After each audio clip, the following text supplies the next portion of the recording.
Send them messages, cha cha cha cha cha, and then let them come. Those on their ways, let them fly if they can manage. Wow, thank you, sister. Sister is already calling. Yeah. Yeah, so take some and then let them come on.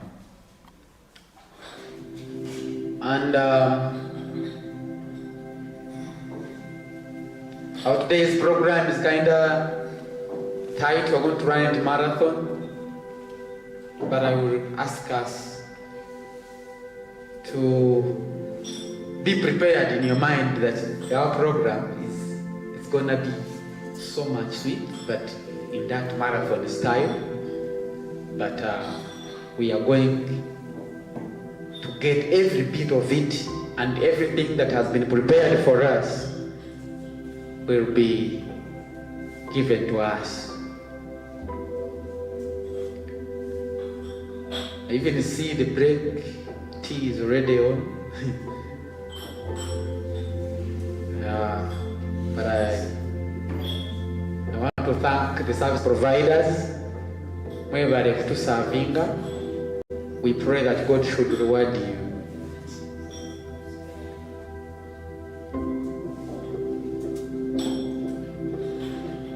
So, the coordinator of the online community, I'm just only waiting for you to tell me that people have received the link, and then we receive our doctor who is going to take us through today's morning session.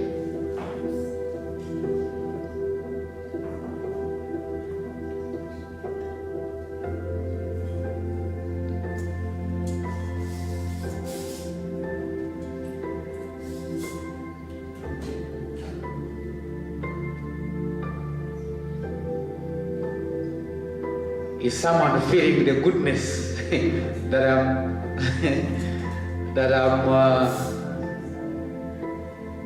that I'm feeling?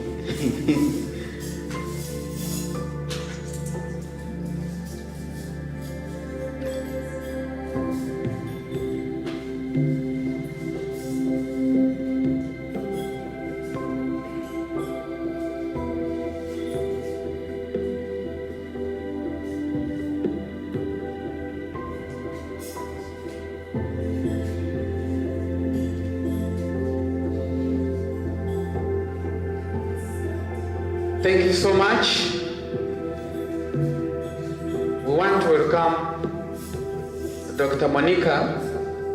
Dr. Monica is the lover of children, the lover of parents, and she has tirelessly worked on the lives of people throughout her lifetime. And I'm not going to talk much about her, but doctor, we would love when you come. Surely tell us more about what you're doing and that love. What's the source of that love, of the things that you have done to the humanity?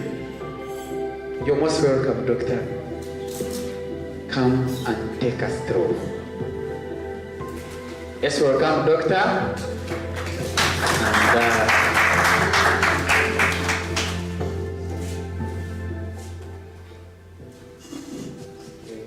good morning, everyone. Good morning. God is good. All the time. And all the time. The Lord is good and that is nature. Yes. To the online people, I hope you can hear me. Good morning. And thank you for that dedication. I think as parents, we are really privileged to come and sit together and reflect on our roles, responsibilities, and the direction for our families. So let's pray once again. Fill us with your spirit once again.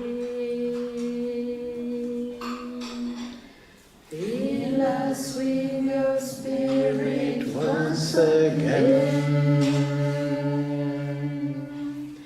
Fill us with your spirit once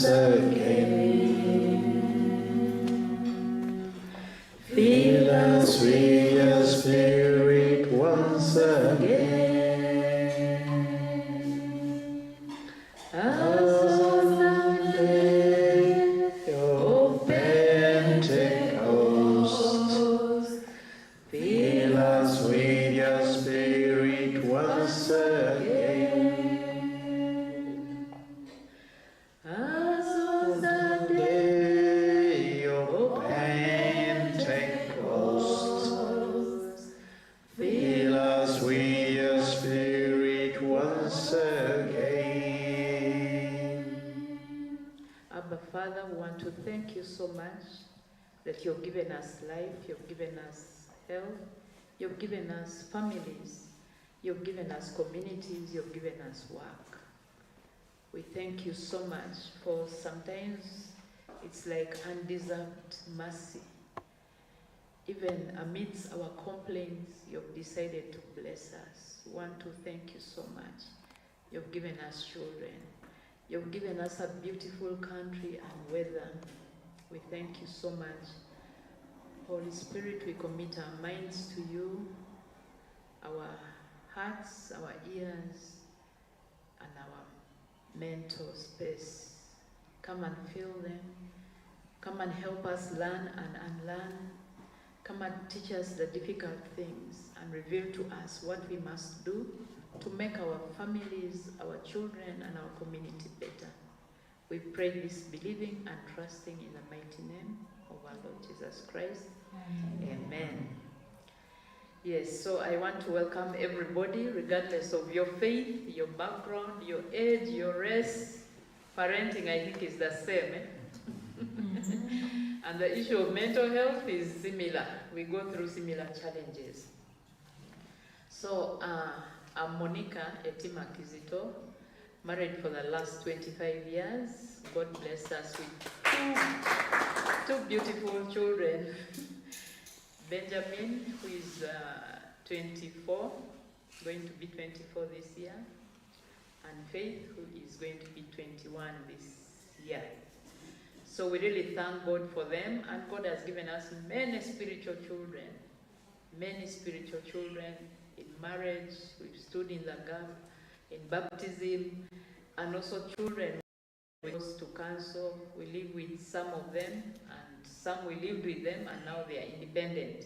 So we really thank God for that. Then in the area of work, I'm a senior technical advisor for the watering project. Our offices are in Nakasero and Mukono and Kayunga, but I sit mostly in Mukono as their HIV specialist and a technical advisor. And I'm also a pediatrician by training. That's what I trained for. I love babies. For my pediatric practice, I sit in AAR Entebbe over the weekends to see some babies, because the other work is mostly leadership, administrative, and HIV. But I miss the babies, so I sit and see them over the weekends, because I just love.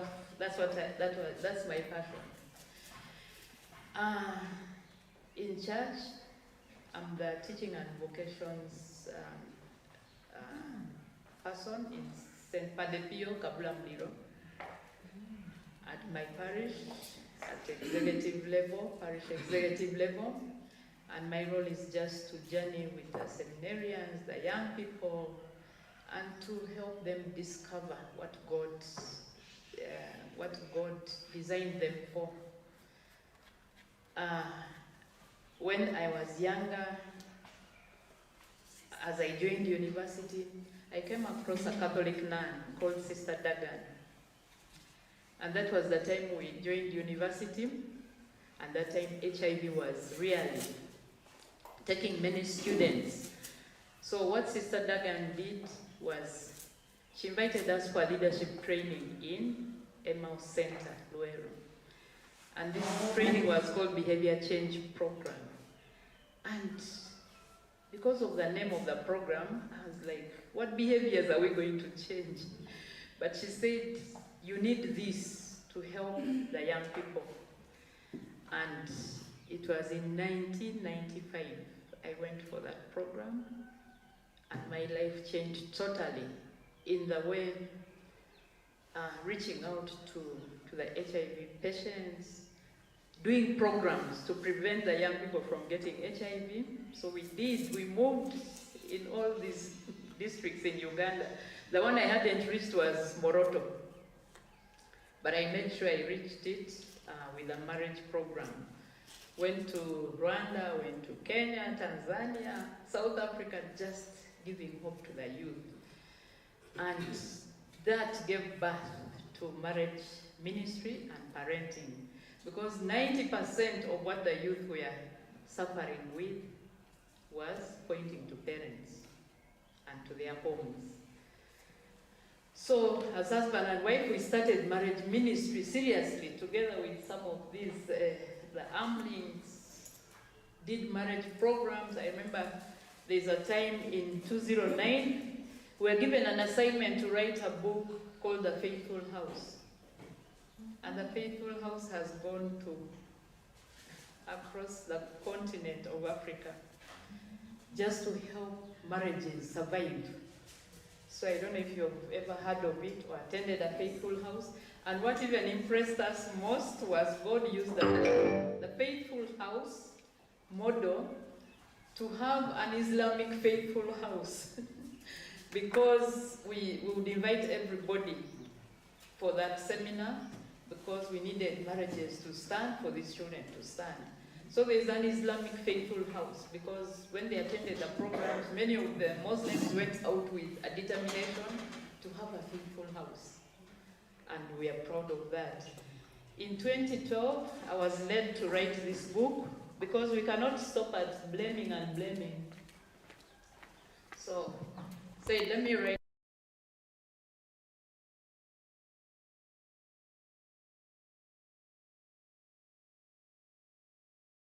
I hear. So, yes? It's parenting this generation.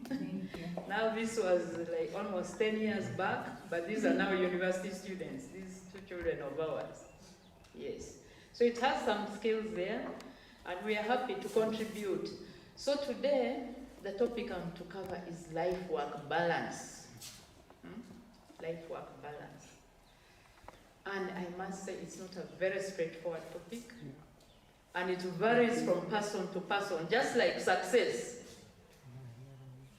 What is success? Everyone has their definition of success. And, okay, we can say there is some success which cuts across, but a man like Mandela is respected for his leadership and really spearheading the fight against apartheid. But when I heard Mandela say that he failed as a parent, so you may find for you success is, what is success to you? So for him, the world honors him, but he said, I failed as a parent. And if you read about his marriage life, the parenting, really, it's what he said. There was a failure there. So what do you want to be defined as? The CEO of this organization and the failure at home? Because each one of us has a success, I mean what we mean by success, and we are happy with it. Are we together? So you define your success and be happy with it and be content with it and move with it, because we are all in a race, but the race is against yourself. It's not against your neighbor. You're not fighting to be better than your neighbor. It is to be the better version of yourself, the better you today than yesterday. And that's what I keep speaking to my children. You're in your own race, alone. Even when two people are in love, they die differently. There's a professor. The wife died over 20 years ago. He wants to be buried together, but he hasn't died. And he has kept the body somewhere. There, around Bulago, in a store, waiting to die, and then they bury them together. So even as husband and wife, much as God, there is that unity, there is oneness, the rest is still, and accountability before God will be alone. The only thing maybe God will ask you is, where is your friend you walked to the altar together with? And our role is to make sure our friend gets to heaven. Okay? Yes, so life-work balance is a difficult topic for all of us. Even despite the introduction, I too have challenges, and I know I'm not there. It's not totally balanced. And then, achieving 100% balance is a myth and does not exist. Are we together? So there will be that struggle. And sometimes I see it in, when you reflect, you feel like you're drawn away from your spouse or your children. So you find there will be times where, in a week, you have to engage in work. And you engage in work, you're there from morning to evening, then you've abandoned the family. Then there will be that time when you need to give to the family. Are we together? So there is that it's like a seesaw dancing. Today you'll be like this, like this, like this. But one key thing we need to have that try to balance. Because most of us career work has taken the bigger portion. Work has taken the bigger portion than anything else.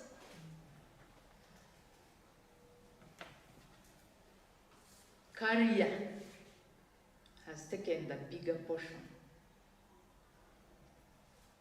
So ask yourself, what has taken the bigger portion of your life? And you'll know it by the time you spend, the energy, the money. Time, energy, money, you'll know that this has taken, this is what is occupying me, and you're doing a disservice to one.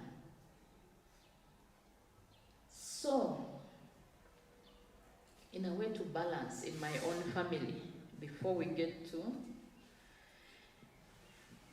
I once upon a time dreamt of working with the United Nations, WHO, be an international worker. But when I started seeing children in the counseling room, I told myself, I'm going to pause that until the last girl gets to university. So for a period of when my children were young, to university time, I told myself I'm not applying for any international job which will take me away from home.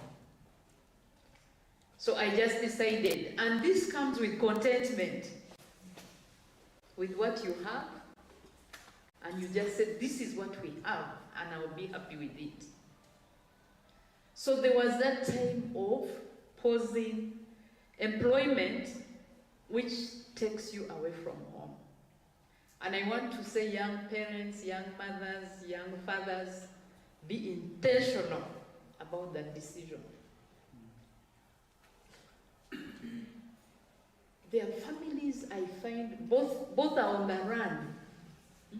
Mother is on the run, father is on the run, and you're like, but and you find they have 4 cars in the compound, they have the storage building, they have what they have, like when you see from outside, it looks nice. But everybody's on the run. So there the contentment, saying enough is enough, is not yet there. So I'm happy with that decision I made, because both of us, husband and wife, we are doctors. My husband is a surgeon, me I'm a pediatrician. And I saw if we take this work to the level we are supposed to both be in private practice, then our children, we might lose them. And I'm still very happy to be driven by what we are seeing in the neighborhood. There was a time we got money which could build the house, but we sat and said, what is the best decision? So that time we decided we buy land. So bought that land, kept it there. And sometimes we would hear the statements of two solid doctors. But it didn't, even the fence. I'm giving these examples not to boast, but to help you maybe understand.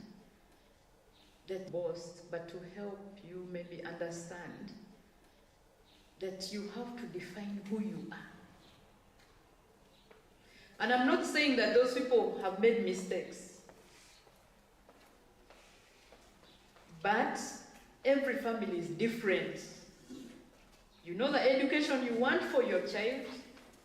You know the way you want to live. If you want this mansion where there are 7 bedrooms, and you're only using one at a time, and the rest are there for what? For the maid to keep cleaning and cleaning, that is your choice. But it's very good for us to sit and reflect in this life, what do I want to be remembered for? What do I want to do for my children? And think about your situation, maybe as a family, than as the community and all that. So, I want to say it's not very easy, but we have to be determined to define. Be so determined. So with that introduction, I want to invite the group that the early comers, did for us this question. Who is your leader? Please come and read for us, because I believe the answers are within us. And in adult teaching, we want to hear more. Thank you very much, Doctor. This is a group work, and I wish to acknowledge the members that participated in this. There is a secretary there, Josephine. Put up your hand for recognition. Josephine. Rosemary at work-life balance. A doctor has put it, everybody looks at it differently. This is how the group of us looked at it. And the question was, what do you understand by life-work balance? For us, we understand this, that one is able to have life at the same time work, and the things go on in equilibrium. And we are saying being able,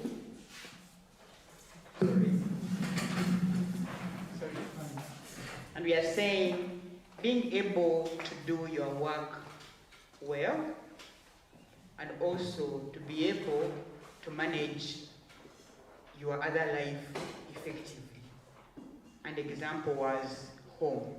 You're able to do work and also able to manage your home effectively. The definition of home and the roles in there are per gender. If you're a man, what are your roles in a home? And if you're a woman, what are your roles in a home? And you're able to do all those effectively as per your gender and definition. The other is in doing this equilibrium of life and work, we looked at one factor that is important in there is you should be able to program your work and home management. There's programming element in it. And we also agreed to be able to do this, you should be able to plan. Of course, your programming and the planning are going together for both work and life. And we are saying you should be able to allocate time effectively. In the planning, of course, there's time allocation, and you should be able to prioritize your work effectively to balance life and work. You plan for them, you program, and give time to each. And you are able to create time for service, recreation, prayer, and any other community work that's expected of you.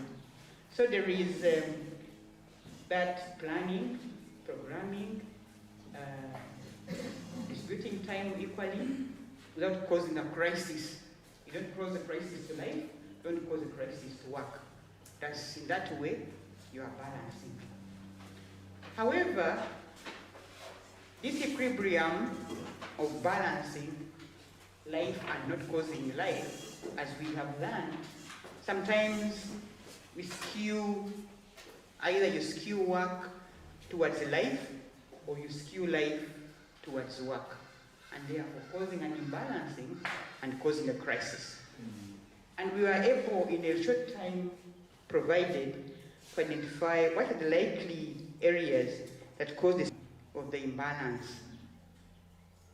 We say lack of skills on how, for example, to delegate at work, to understand whatever the skills are. We say there has to be planning, you have to prioritize if you are going to balance these things, especially work and life. We also notice that the other challenge is excessive work demands. Sometimes the work can be demanding.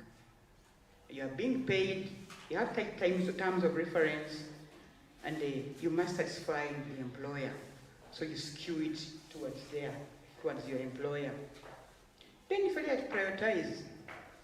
Because of these too many things. So if you look at the formal sector or the paying jobs, there's scarcity. You have been on the road for 10 years, and then you're talking about life. So that scarcity that lives around us disempowers our balancing. Financial crisis. There can be a crisis indeed. The demands are too much at a personal level. The demands are too much.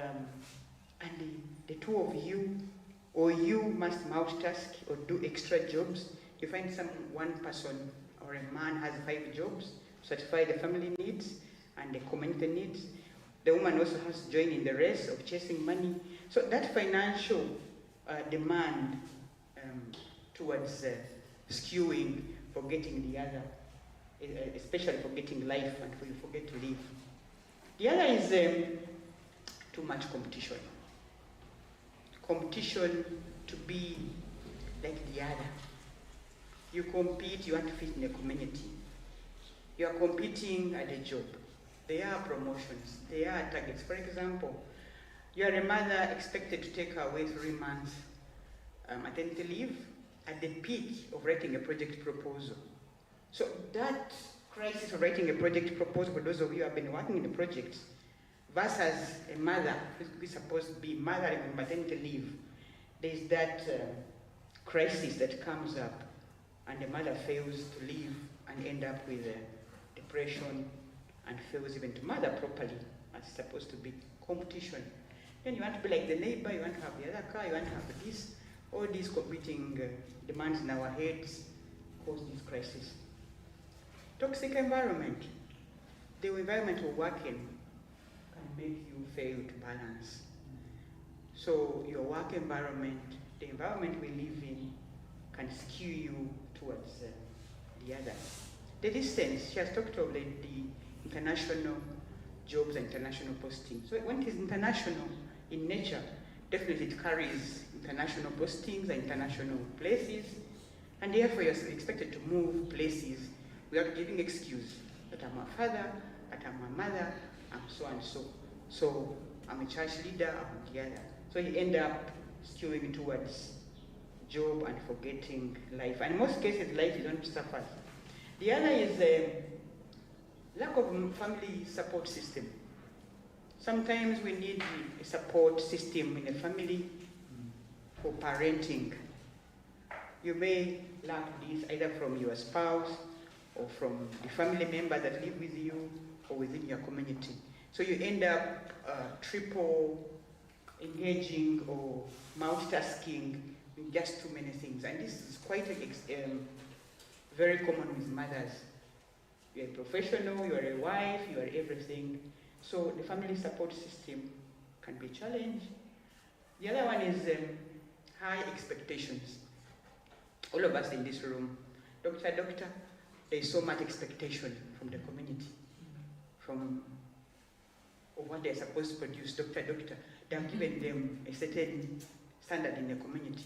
So the community overstretches you because of that high expectation from them, and you're also supposed to beat a certain standard of living. We paid fees for our daughter. She has a master's, she has a PhD.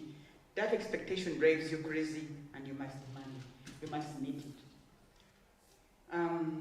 That's high expectation from family and some are external. And sometimes it drives also internally. Then burnout.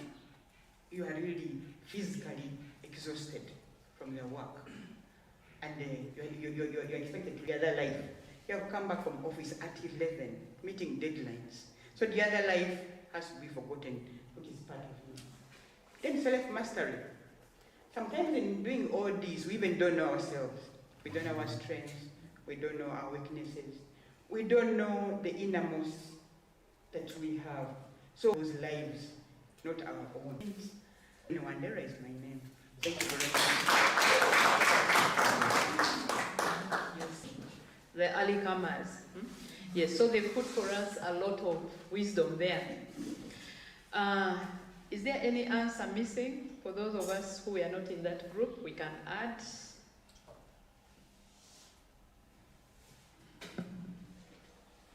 Those who are not here, what do you think is missing? What challenges do you face and is missing here? Type in the chat. What challenges do you face balancing life and work? Is not here. They are all here. Yeah? There must be something missing. Okay. I think they've said it all. Anyone? Sister? I'm so happy to see sister. We are together in Zambia Hospital or Namagunga. I can't remember. Makerere. Yes, so we are together in Makerere University. And I'm happy to see she's alive and well and in this session. Yes, so thank you so much, sister. Because of Franciscan, Namagunga was Franciscan, Zambia was Franciscan, so I was trying to remember where we are together. Okay. Any questions? Questions about this? Because of the diversity, we cannot prescribe. You know yourselves, you know your challenges.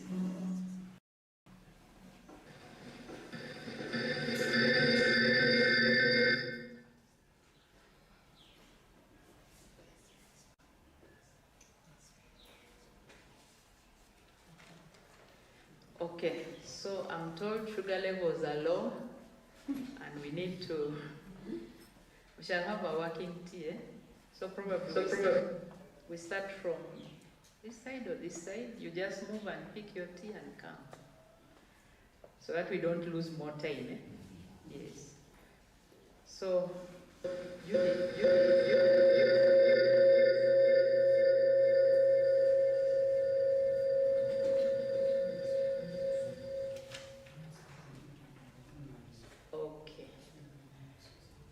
Okay, so any questions about this? I was saying we are different. You know your challenge.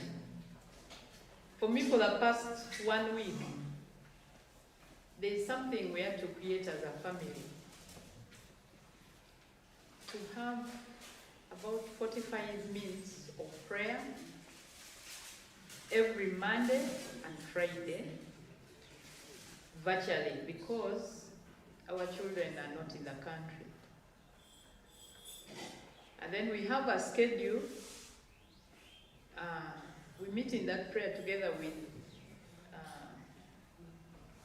some of their cousins. and my elder sister. So we are about 8 to 10. We have a schedule, and in that, actually it's a Bible study time.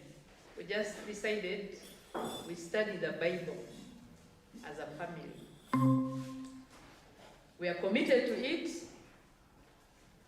Whether you're 2, at 9:30, there is a call. People join, and there is a leader. So because of the university program, we shifted to Saturday, so we shall have one this evening. So we are committed to that. And it was a way of drawing close.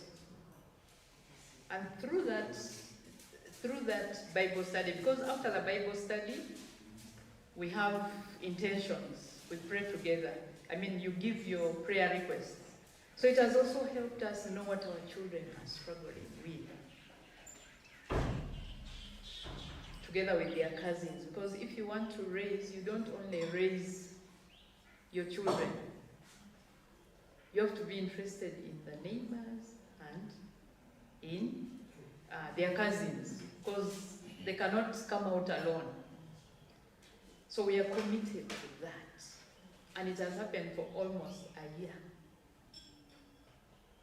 Sometimes I just pray, God answer these prayers to raise the faith of my children. And we've seen God do amazing things. But I was still feeling, because there are times I have to do a call them one by one, and we can talk for an hour. I want to understand what they are going through, and I ask them anything and everything. But I want to tell you, this does not come just like that. It's from the formation years, where you have to establish a relationship with your children, where they can tell you anything, and even when they've made mistakes. So I'm just sharing that as an example of a parenting responsibility and a parenting goal.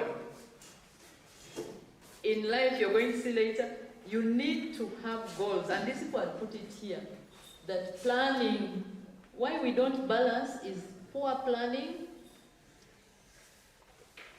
Now for that prayer time, they know it.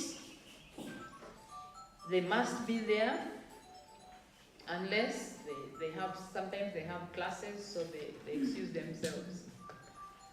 But we've planned and we have a schedule. So there is no excuse. Like the one who is going to lead today, somehow I came late, I didn't see him yesterday and the other day. So I said, have you seen your name? Please prepare the Bible verse and share so that people read early. So you have to plan in this thing for you to balance. Are we together? Otherwise, you just live a haphazard life. You wake up, no target, no goal, the day ends. So one takeaway for a life-work balance is proper planning. And we say from this, somebody just help me to see. From the word plan, paint the picture you want. For example, me, I told myself I must disciple my children. So the picture is praying together, Bible study together, twice a week, and for 45 minutes. So paint the picture you want. For P, just, I wanted only the P stands for paint a picture. So if your picture is to build a house this year, paint that picture.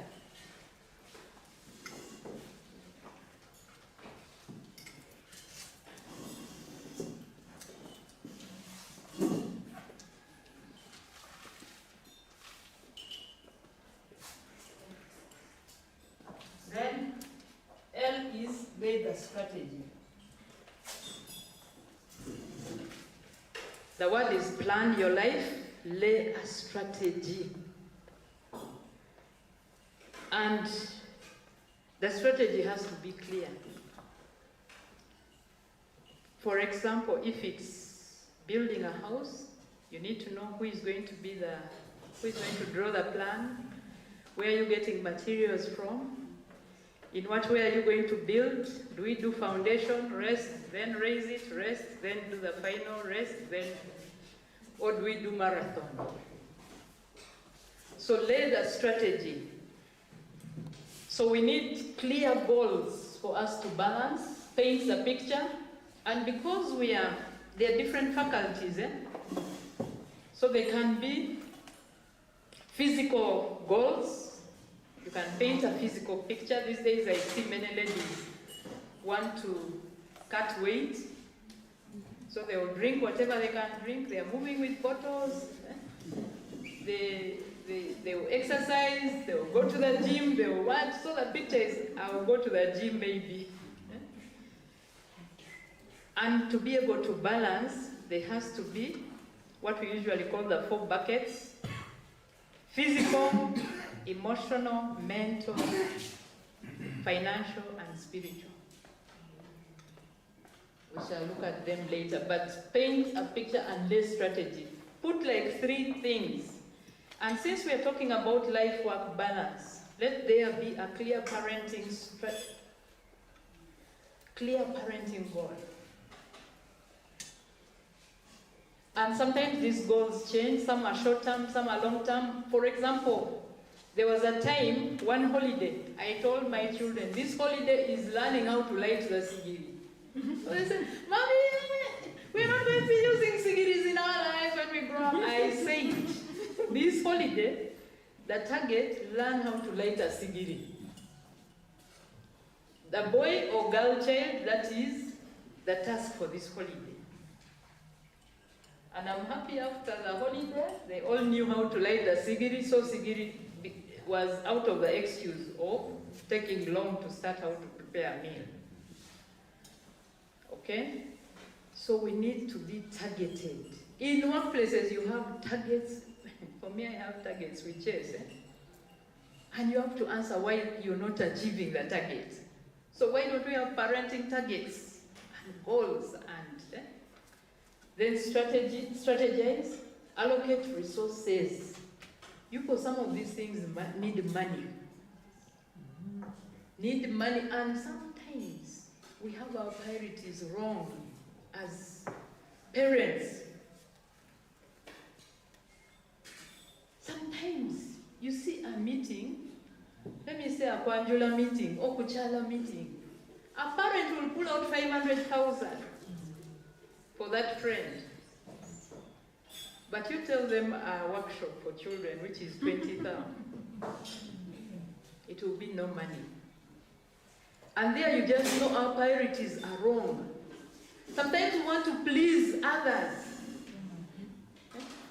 You go for a wedding meeting, 1 million, and even your wife is shocked because maybe the rent is pending.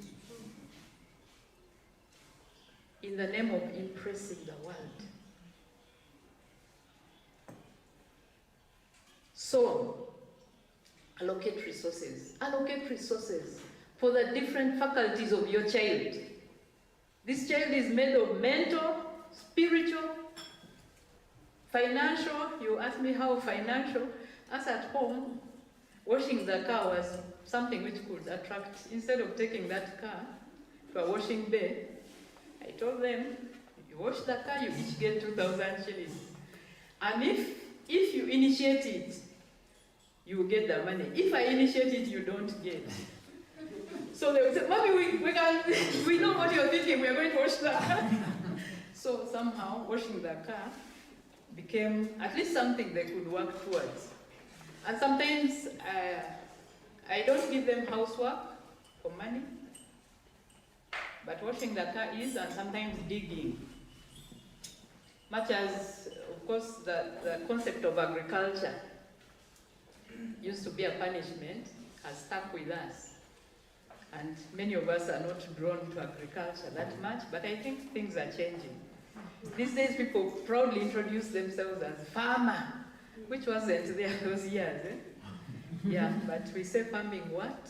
And what are you getting from that farming? Eh? Not just farming without accountability. So the other one is, please, resources. Parents, if you have not been allocating resources to your children for the different faculties, that's why we are finding them where they are, in the rehab centers. Allocate resources. Okay, resources may mean finance, but resources can mean time, can mean, one of the other resources when our children were young, bought for them some books. This was one of them. 7 Habits of Highly Effective Teenagers. And those 7 habits, we keep drumming up to today. They are very good habits if somebody lives with them and sticks with them and grows with them. Because there are also 7 habits of highly effective teenagers. So this is part of the resource. You need a library. These days I visit homes, people have bars. So why wouldn't those children end up in the rehab? They are bars in houses. But it's your choice. One thing I tell parents, please, you should never be the one to introduce your children to alcohol. You can make that determination. Because most of the children we are counseling, they say it started at home. These casual parties, and then ask for drinking church, my Lord.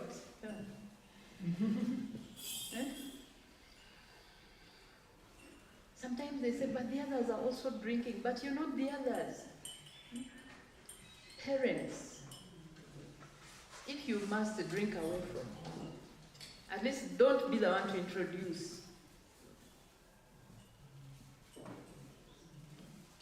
If you think I'm not telling the truth, go to a rehab center, interview just 3 or 4 people. Ask them, how did it start? They'll say it started at home. There is a lady, we had her share. Her son is now in his 30s. However, she says she doesn't know where addiction began. But at the age of 14, this boy started. That is S1, S2. In S6, he was the best, 4th best in the country, admitted for law. But the addiction has rotated him. But the good news, I think it's now 5 years. He's working in Serenity, but he had to change the course to clinical psychology. Yeah. So one thing about addiction is wasted years, which you can avoid. And then the last is never give up. There is no perfect parent, there is no perfect child. They will make mistakes, but I believe, a child of prayer will never get lost.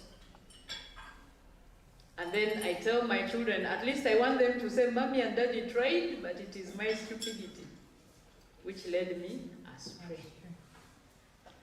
We want to try. And I want to tell you parents about like the issue of alcohol. In our house, we have avoided it 100%. I grew up in a family where from secondary school, it was, you're free.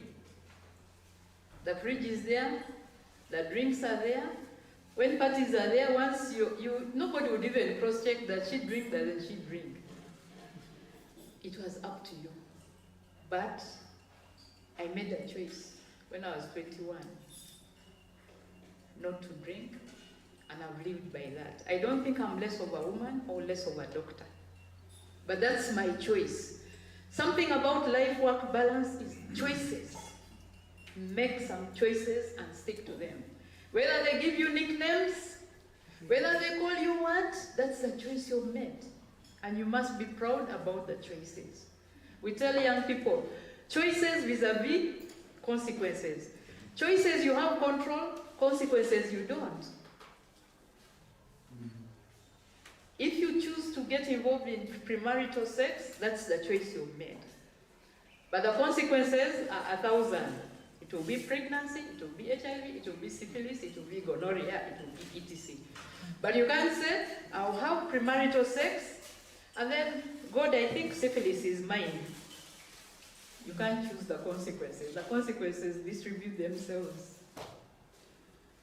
So make a choice about your life-work balance. And then these days, there's so much knowledge. If you went to YouTube and just checked life-work balance, you would find so much strategies, so much information, and you would not know what to do. But pick one or two things and try to implement. Are we together? Okay. Question. Yes. Thank you so much. I want you to. My apology for arriving late again. I want to just get guidance on how you can balance the usage of phones to children in their adolescent age as parents. Thank you. Any one or two answers from you people? Use. How do you control phones in a home? Thank you.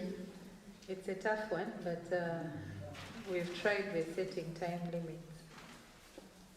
What time limit have you set? Like we give them the phones from 4 to 7. Okay. Let's clap for Josephine.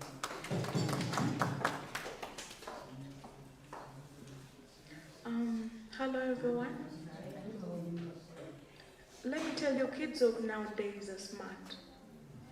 Even if you set boundaries, one thing we need to do as parents is just to talk to them and guide them and tell them the do's and don'ts. But even if you restrict them, they will sneak out and hit the phones. Okay, what do's and give me 2 do's and 2 don'ts.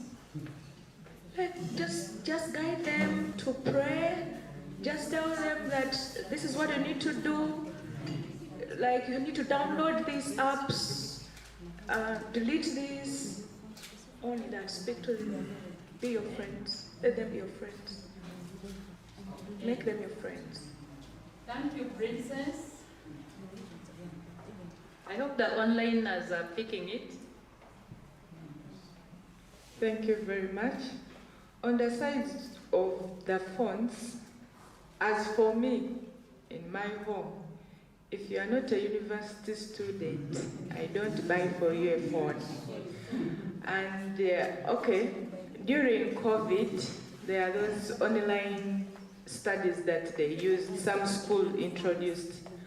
What we did, we just bought a laptop. I have 4 children, so we just bought laptops, whereby when it is your time to go in to log in for the lecture, sometimes, by the way, I learned even more because we all sit in the sitting room, we study. So after studying, close, put it somewhere. So some of us parents, we buy this phone thinking to impress these people, but sometimes, as doctors said, set your goals, strategy, and choose what is good for your child, because these children are too clever. My phone here, I put a password, but I have a son, he's now in senior 6. You will find him, he has a phone in a phone. In my phone, he has his own phone and contacts. So, so it is very difficult. This young generation is very difficult. But one time when I got him with my phone, because I had put a password, I said, "Mommy, I'm sorry, but I needed to communicate." I said, "You would have asked me." But I would say, but you check to find out the communication, it is not there. I called him, first come, what have you? Online. Maybe when they grow, you guide me. Where do I upgrade to? But I've learned that it's their phone actually. They call me anytime they have a problem. But I've learned that it's their phone actually. They call me anytime they have a problem. Wow. So landline, when Okay, you said 7 and 1, on what phones I was like, wow. Landline. When my daughter was young, me, because I'm a technician, I control everything she's having a phone. With my phone, like mommy, she say, her phone, I have a phone in my phone. YouTube, I know what's going. Facebook, I know. If I say I saw her, I block. This, it is like that.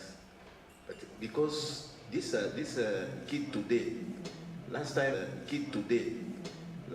I blocked her for my daughter, she blocked my laptop. I bring my laptop to go to give a technician for the Indian guy. Go and say, my friend, I don't know what can I do. I come to say, mommy, she said, you can give me you can block my phone. I block your, you don't block your, I give her, she give mine. My experiences with phones was one, no phone. I have 2 girls and 1 boy is the last born. So the guarding was real, so no phones until senior 6. Back after I passed the exam, everybody knew the gift they would get from me would be a phone with the university. That was a gift for passing HSC, going to the university. And they celebrated that. They knew that they are liberated on that day when they get their phone. And I have, and their friends in the holidays, there is no communication. If they must share transport going back to school, parent and the parent are talking to share transport. And I make sure all their friends are my friends. So if there must be something, homework to share, it is through my phone and it's me calling the other parent's phone. That's how it has been. It has been a control until when they are sober enough. Okay, finally. It's a pity. I'm a parent who has failed to control my children with their phones. First of all, my daughter saved her money and bought herself a phone. Her pocketing money. I don't know how she suffered at school, but she bought her phone. There was no way I could control her. He pretends he doesn't watch the programs he wants on TV, so he watches programs on his own phone. They all lock themselves in their bedrooms. The boy has a bedroom and the girl has a bedroom. So I find it difficult controlling their phones. Okay, so thank you very much. We've spent some time on phones because it's one of the issues at hand. It has many dangers. So I'll just say, for us, the issue about phones, one is agreement as husband and wife. You need to agree when the age you give this phone, and then empowerment, the education about the phone. We say phones are like now periods, menstruation. The way you talk about menstruation to a girl is the way you should sit and have the phone conversation. So the age and then the agreement. For us, we bought the phone in secondary, S3, because he was going to start coaching. So we agreed we buy a phone, S3. Because since he was going to leave home and come back, leave home, come back, S3, bought a phone, bought a Kaviriti. But we would call that phone it's off. Off.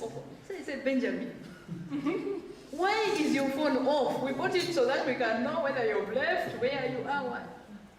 Says, Mommy, I cannot put on that Kaviriti. These smart boys have whatever phones, eh? So I said, hey, you're the people who will sell, you won't have a Volkswagen because people have Benzes. So I told the dad, this boy is not switching on the phone at all. Then he said, but anyway, maybe next time we upgrade. so we upgraded. But we accompanied it with education. One of the things, tell your children that today in the employment world, every person they're going to employ, they check your digital print. So these ones of posting your pictures naked, what an employer will just, and Google, Facebook, those things don't forget. You do something some years back, it will be brought back. So we tell them, please, however much you feel about certain topics, and then one thing we've said, avoid making your life public. You know, in Facebook, every birthday party you're posting, everything you're posting. So that was another thing that we've educated them on, and I think they are trying. There are pros and cons. The opportunities, there are opportunities, which we must make them aware of. So they're using the opportunities. They are online courses. They are what they can do and get a certificate and what through the online courses. So let's not really say phones are a no-go, but they have some whatever. And then these children will one day be out of your hand. If you have not taught them a value system, or if they've not taught themselves, then any of those things can take over their lives, especially pornography. That is the most destructive, I think, addiction, or what they call digital cocaine. Because the same thing social media, the effect social media does on the brain is the same effect marijuana will do on the brain. So if people can understand the effects, the addiction, the lack of sleep, these children sometimes the whole night, you wonder at midday people are not awake because they slept at 4 a.m. There are some parents who, at one time we tried it. Before you sleep, you surrender the phones. At 11, let them put them somewhere. Because you're just helping them to sleep. At that time, they're not understanding the consequences of what they're doing. So if you can have a phone curfew, yes, you have to be deliberate, intentional, and strategic in your parenting. I don't know which other word to add, but we have to do curfews. I saw in a WhatsApp video, was it India? There was a district at the dot of, was it 7 o'clock? A bell would ring. That meant all phones down and physical interaction. They had to do that to help, because the family values we are already getting, they are getting astray. Everyone is on their phone all the time. You're in the sitting room, everyone is on their phone. You're eating food, everyone is on their phone. That's if they're not eating each bedroom. Yes. So the phone topic, please, if it means organizing a family talk, you organize it. Even from one of them, the pros and cons on phones. Then, I cannot, whatever, that sometimes, even after all those rules, they may still go astray.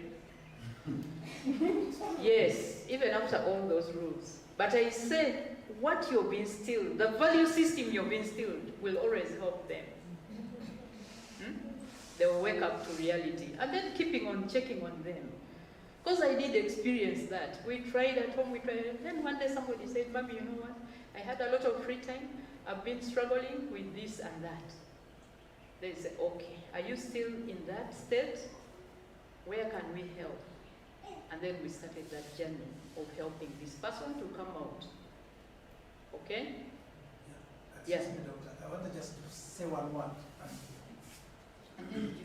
I wanted to say one word to in this, because I know many of us are challenged, and what Doctor put out is very crucial.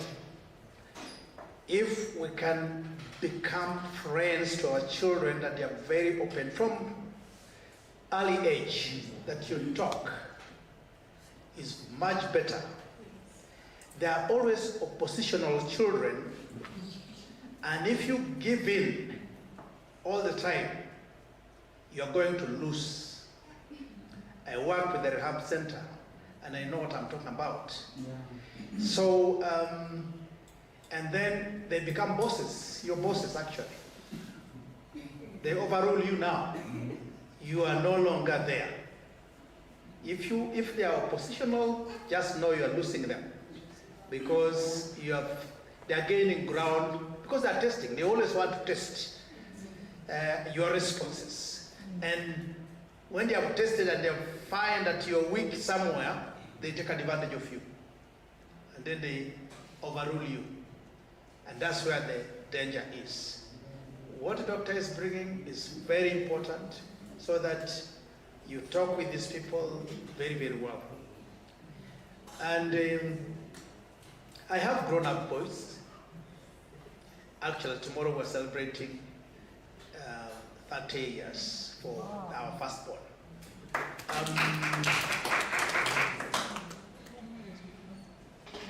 Both of them are brought girls to show us, and that you couldn't expect that. And they are still, for those who are Catholics, they are still intact, they are still going for Holy Communion, they have not started anything, but they are there relating. So it is because of talking and relating and becoming friends. And when they are challenged, they bring it to you. So that friendship, don't lose it. If you find that there is nothing there, now seek for help so that you can be helped to begin relating with them. Otherwise, you miss the mark. Thank you very much. Good evening, sister. If you want mine. Good. Thank you, Doctor.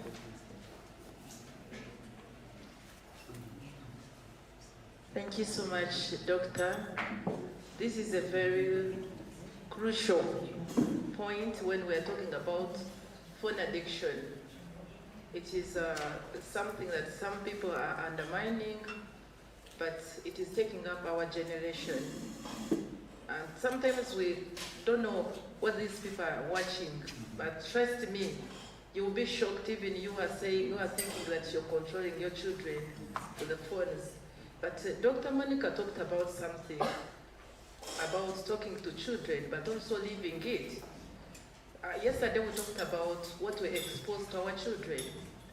So I told you I have kids.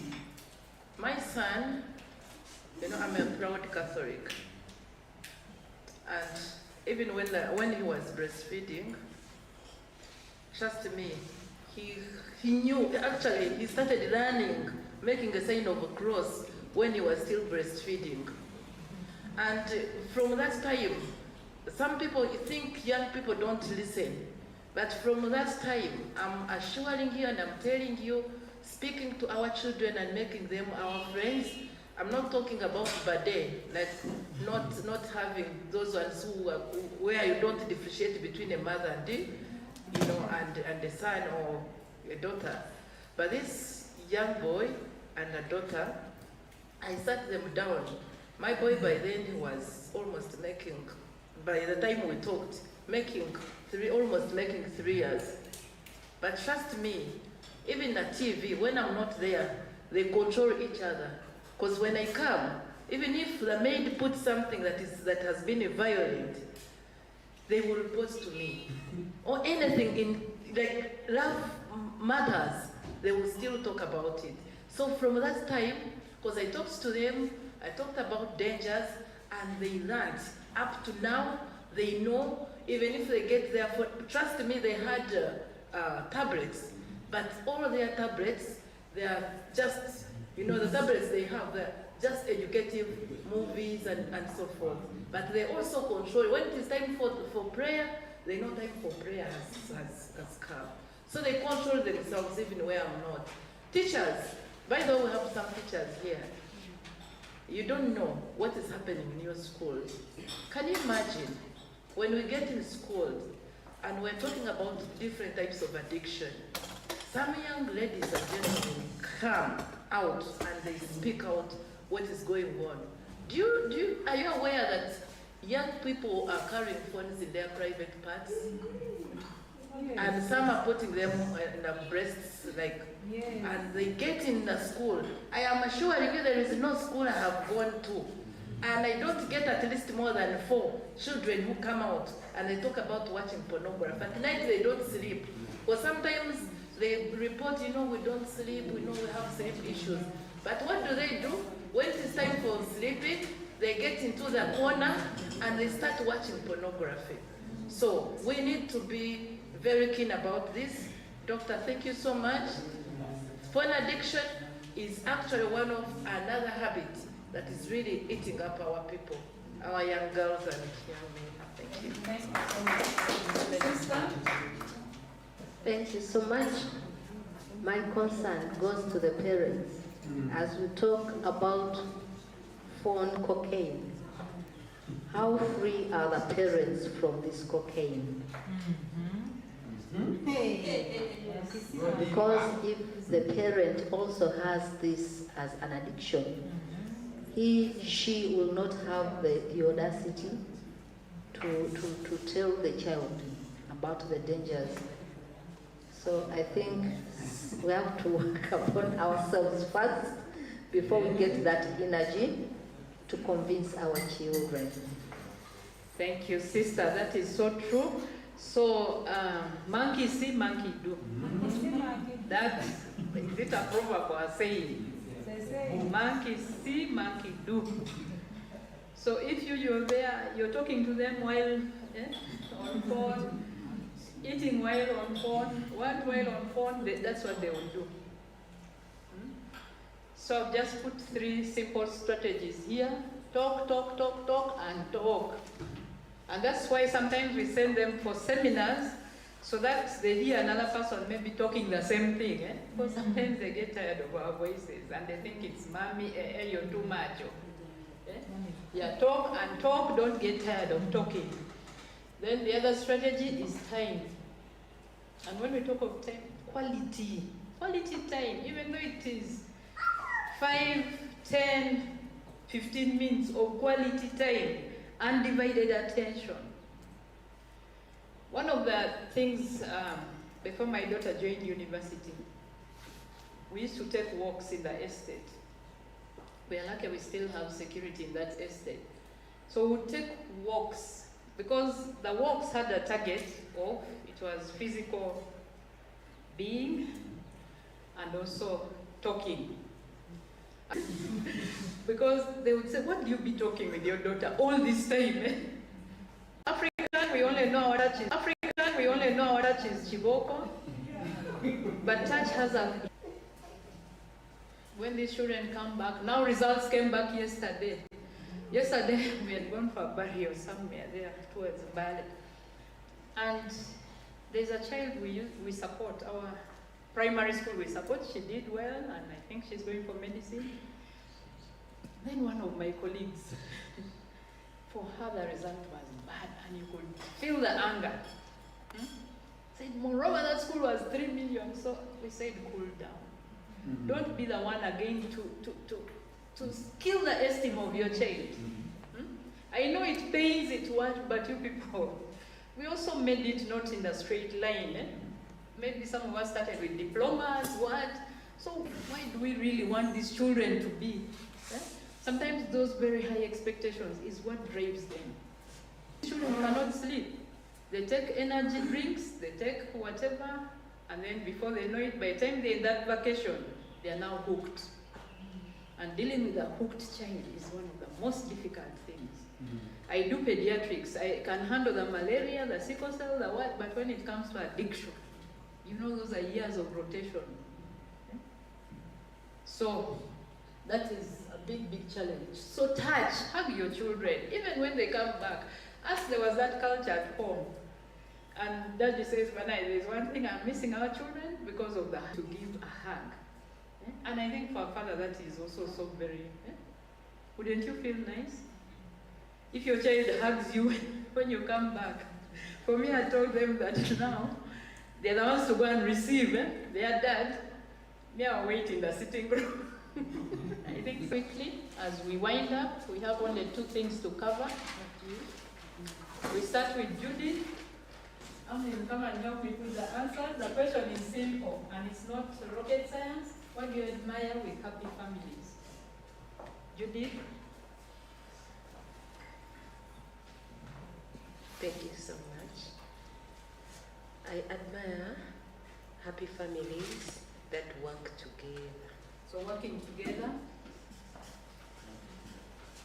That love moment when they are together and they're enjoying.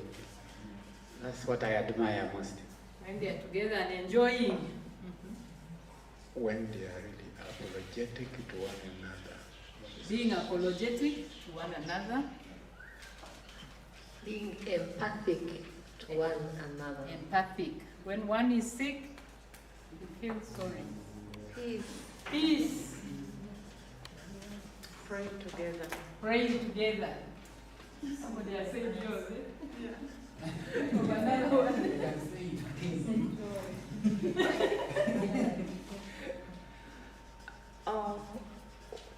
There's that happy family that you meet when they are like together, they do their things. Like you can't differentiate with the child and with the mother. So everything. Yeah, peace. For me, it is love and peace. Love and peace. Love and peace. Cooking together. Cooking together. I don't see a happy family around my family. Anyway, in the community? In the community. They are all disturbed.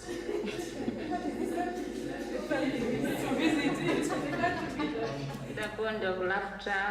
Laughter. How they stand for each other in good and hard times. Playing. Okay. Is there any answer missing?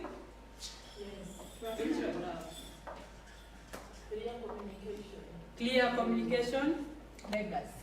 Legacy. Yes. Yes. Understanding each other. Understanding each other. Thank you so much. Now, if I'm to ask you a price attachment to this, if we are to put money, which one? Playing? Playing. Playing. Uh-huh. Which of these costs money? Nothing. So now, why aren't our families happy? We are paying rent. You're paying rent. So the things which make families happy are free of charge.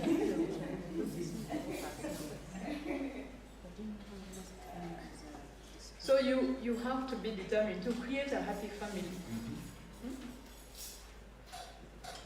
Cooking together, playing together. We are too much in the digital playing. Let's go analog. Do you have a ball at home? Do you have a skipping rope? It will be doing two targets, exercise and the bonding. Nobody put here a car, nobody put a house. But those are the things taking us. Because some of those big houses, people are sleeping in separate bedrooms. So the togetherness, you people, you can think and create activities. I was telling you, with my daughter, we would walk every day because she had a target of doing 10,000 steps a day. So when she reaches home and she hasn't finished, Mommy, come and we go. We finish these steps. But meanwhile, we are talking. And sometimes she calls me and says, don't you miss me?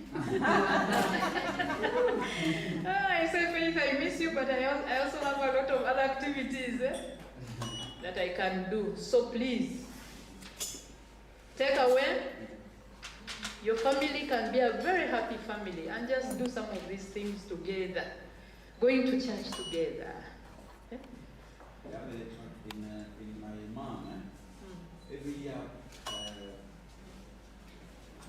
we go to see the mom, all of them, the kids. When we reach there, mom say, okay, anyone will go to sleep in the bed, you put the mattress in the sitting room, all of them can sit. They say, if you sleep, you snooze like, no problem, all of them. Okay. But it is a very nice when we wake up morning, you see your friend is there, someone bring the legs to put another layer. But it's a very good, when we are young, we don't know this importance. But now we know. Why? Because mommy, they do like that. Today she said, today it is the men who can cook. It is men who cook. Today men. We go there and cook. Women's Day. Women, no, not Women's Day. She said, Saturday is the men cooking. We go, we cook. Mommy say, you're cooking. That's a little bit. It's okay. Tomorrow it is the girl. After tomorrow it is the nephew. It's like that.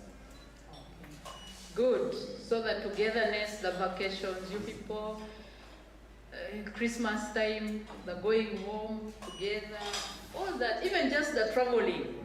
You know how much you would have what? Bonded.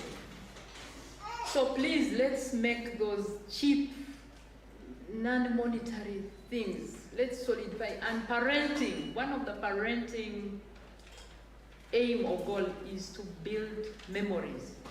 What type of memories do you want to build in the life of your children? So they will remember the cooking together. They will remember the what? All that. They will remember the vacations they had. They will not remember the rent, the loans you took. Those are your problems. For them, it's those memories.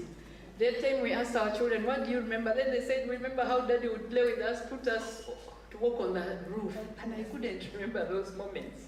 But that's what they remember. So if you're only unleashing quarreling, they will also remember my mom, quarrelsome. Like she has a PhD in quarreling. Quarreling.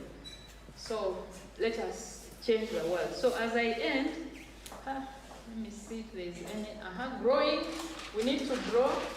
Sorry, these papers have been used again and again. They don't look so clean. Grow, you need to grow. As you do this work, we are like trees. We need, we need to grow. We need to grow in our life. Help me put this. And from the word grow still, I use these very simple, what are they called? Just to help us remember. Grow, you need to grow. G stands for goal setting and planning. 2025 has started. How are you growing? Growing in your career, growing in your parenting skills, growing in your financial skills, or you've stagnated. So this is a time for us to reflect. 3 months, 2 months of 2025 have passed. To what extent have you grown? Have you set goals? We usually have, what are they called? Resolutions. When did you last look at your resolution, if you set any for this year? And then the issue of planning. And planning, we said, please paint the picture, lay strategy, allocate resources, never give up. So goal setting and planning. And this you can even break it to a daily, for you to have a good life-work balance, to daily basis. That you have a goal for today. Today I'll come for the parenting seminar. After this I will do this. After this I will do this. It's so clear. Like for me today, this year I told myself I must have urban gardening to full capacity. So I've planted spinach. And this evening I'll add more spinach with Scuba Week. I want us to have greens every day, not from the market, but from home. And I've looked at videos of urban gardening. I've looked and looked. Now I get the picture. And by June there, it must be full blown. And then I'm going to visit 2 places, 2 homes where urban gardening is happening. So you see how you must, if you've set your goal, you must invest in that goal. So So G is for goal setting and planning. R is relationships and communication. We need to have our relationships right. At workplace, you know, workplace, you spend 80% of your time in a day. Some of us are toxic. We are toxic to each other. So how can we work on those relationships? And communication. Communicate, whether to your bosses, whether to what, communicate. O is opportunities for growth. You people, which paper have you added on your CV? There are online courses, a lot, from whichever university. Sometimes you only need to pay for the certificate, and some are free of charge. Yesterday I was challenged. A young man rang me, said, "Doctor, I want you to give us a talk on this." And then I said, "Who are you?" He said, "We are a group of people who teach online courses. We are going through 7 habits of effective, highly effective people, leaders." So I said, "How do you do it?" He said, we do an online course for 8 weeks for people. I said, "Do people pay?" They said, "Yes, they pay 50. So I said, "Wow, that is innovation." Because as you teach, you learn. So how have you grown? How have you added value to yourself? Or we are just stagnating there. We have, we call it marasmus in the spiritual field, in the financial field. Financially, what have you done? They say in finance we need to have 7 streams of income. Me, I have 1.5. I have 1.5. 7 streams of income, and it's a biblical verse. I just can't remember it. So I'm working on the streams of income. I say 1.5 because I'm employed. Okay, I get a salary. The second one, I decided, because we've tried many things as a family. We've planted onions, we've planted trees. Okay, the trees are there. Once in a while they give us income, but they are not steady. We bought pieces of land here and there. If you can, this land which is in estates, sometimes it's, even in our villages, you buy land at 10 million, after 5 years it's almost 3 times. And me, because of when I was young, nobody told me about finances. Being a doctor was already bad enough. They used to say, "Men will fear you." Now a woman with a piece of land, you're a doctor and you have land, hey! But I think things have changed. You men, don't you like us? When we have those things. They want, yes. So, work, opportunities for growth. And tell yourself, I need to grow. Me, one of the things I did to grow, there's a reading club. And they are young people, but I decided to join. We read a book together. We discuss the chapters every Thursday between 9 and 10, just for 1 hour. And this is one of the books we read. And then we discuss, and there are life lessons, my God. And that's the way I grow mentally. Spiritually, for Catholics, we've started Lent. I set a target. I said, how can I grow? So my target was I'm going to read the book of Job, 1 chapter per day, for my spiritual growth. So I want to challenge each one of you, as a parent, as a what, read, look for knowledge. The word says, my people perish because of lack of knowledge. Sometimes we stagnate and just there remain in complaints about our government, about our what, and we don't become part of a solution in our communities. And then W is for a winning mindset and resilience. We know COVID came, COVID disrupted everybody. Now, Trump has come. Before people even recover, Trump, for me, I was one of those, I'd never applied for leave without pay in my life. This time I had to apply for leave without pay. So, me who has a salary of 1.5, the stream, of course when the work order came, stop work order came, we were told, pack your bags, go home, don't interact with anything, and just go home. We sat for 1 week. Fortunately, from our organization, they called us back. But some people are still at home. So what do you do when these things happen? Do you die? No. The resilience, the ability to bounce back, to say what else? Because why we have to be strong as parents, you're the pillar for the children. Once you're also shaky, they will be shaken. So we need that determination. Me, I'm ready to make myself grow this year and to try all that is possible to grow. Are we together? Yes. So I think I'll stop here and ask God to bless you and to nurture whatever seed has been planted in your life.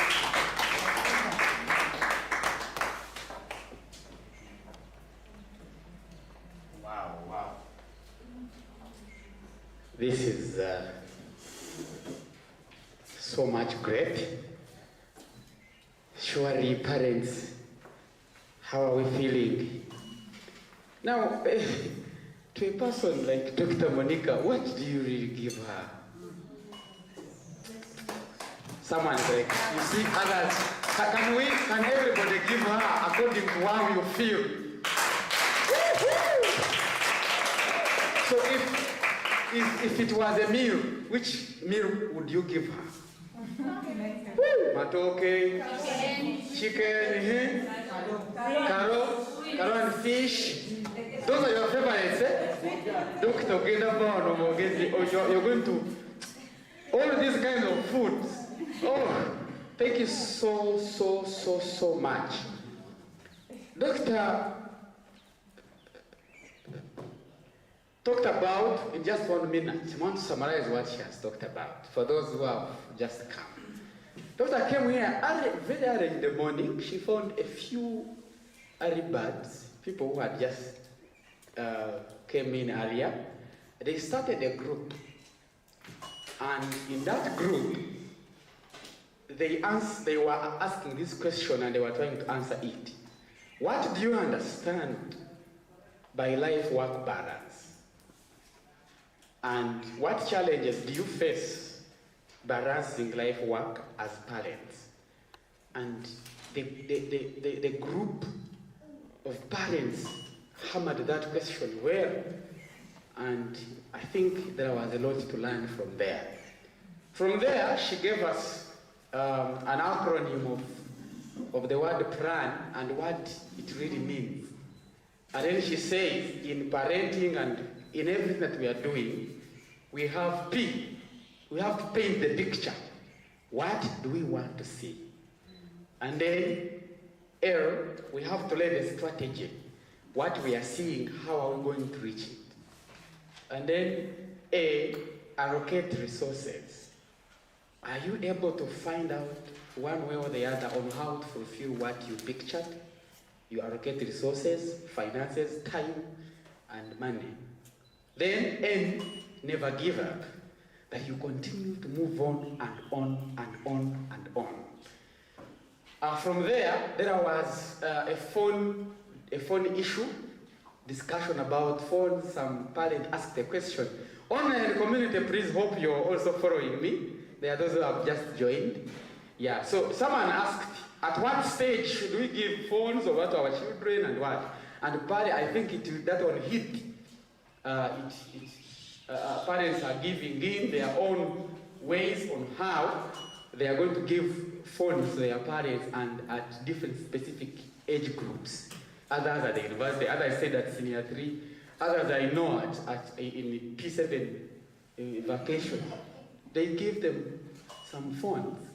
And so, but we ended up agreeing that talking to them, be deliberate on what you want to give them, and then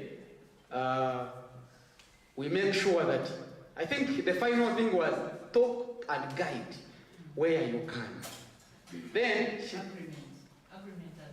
agreement as husband and wife, and also as the children as a family. This is it, this is what we're going to do, and we're going to do it in this way. Then she brought us the 3 T's. I like that. She said, talk and talk and talk, like the other song, the song which was called Talk and Talk. So talk and talk.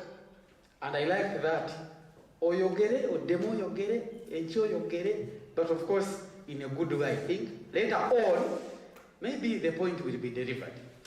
Then she said, time, the 3 T's. Quality time, one of the most fundamental things in life, in families. Quality, not just time.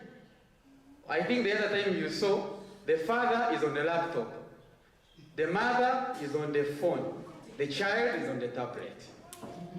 And they are all at home. No one is even greeting the other. But they are there for almost 3 hours. So, is that one the presence, that one really the quality time? So, she called it an undivided attention. You are there for your family, you are there for your children. Then she said, touch. She said, we used it to know that, I don't know why Africans. Okutegeera komudugavu kuli ku kabina. Yes, I heard that whenever actually when we are growing, a teacher comes with a stick. And when he says, who knows this answer? We talked about digestion. So who can tell me the difference of digestion? Che, no one is responding. Says, okay, class monitor, bring me the stick. 2 raises. And then say, okay, come here. When I lie down, then the answers come. So they were like Africans understanding sometimes they look up in a then the understanding will come. But this is something we should underline. That's really it's not So please, sorry for that. They hope it's delivered. But she has said it well. To touch is not about kukuba kukavina, to beat and what, no? She said it well. That hug, I love that. In the morning I enjoyed the hug from Papa. Yes, and I told him deliberately that I've always missed a fatherly hug. You know, I thought here we are healing. Don't see as me, I'm a psychologist and a mental health expert. And I'm not a human being. Because my father left me when I was in P3. When I was in P7, came back at our home. And then I think I was joining senior 1. When I went to school, I came back after 1 term, that he had gone back. So in my VAC, no, actually towards senior, towards the mock exams for senior 4, we were told that the man was beaten to death, and it's I myself who went in my tender age. I found him when he couldn't talk, when he couldn't. We brought him, we took him to any form of hospital. After, when we had dismantled everything on his life, he died. So I was like, actually me, I grew up knowing that a strong person on earth is a woman. Wow. Because my mother and my grandmom, my grandmom of the maternal grandmom, grew up with them. And me, I used to think that a man is not a strong being. And it was almost affecting me.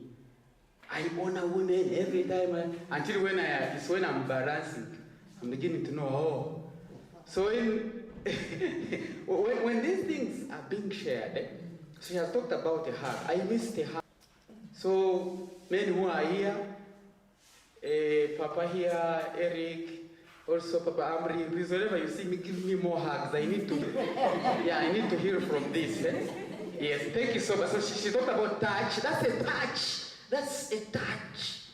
Thank you so much, Doctor, for that. Then finally, she says, what do you admire with happy families? It was a very touching question. We were like, yes, this. It was as if there were 1,000 millions that we need, but we realized that all what we gave were for free. If I left here and I went and I applied what I admire to other families, then my family would perhaps be the best family also. And then finally, she talked about saying GROW, an acronym. It is even still here, that goal setting and planning is coming. Thank you, Doctor. You have intrigued us to continue planning. There is something to do. And planning not only about money, but also planning on how we can drive our families. Relationships and communications, opportunities for growth, winning and resilience, the ability to come back. That's those of you who were not around and the online community who had just joined, that's the recap of what Doctor has talked about. So please allow me to give her more other hand claps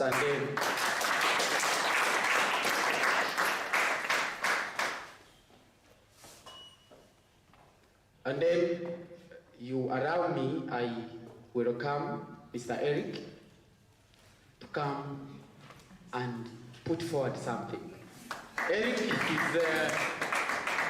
a great man in this nation, in the mental health arena. He's an occupational therapist at Botabika. He has been dealing with all these kind of mental issues. So we are so much to see him. You must pay around 500. It's not easy, but for us we are seeing him. Pax has tried to choose for us the best. Around whatsoever comes out of his mouth is not a coincidence. It is intentional. Thank you so much, Eric. You can take us through.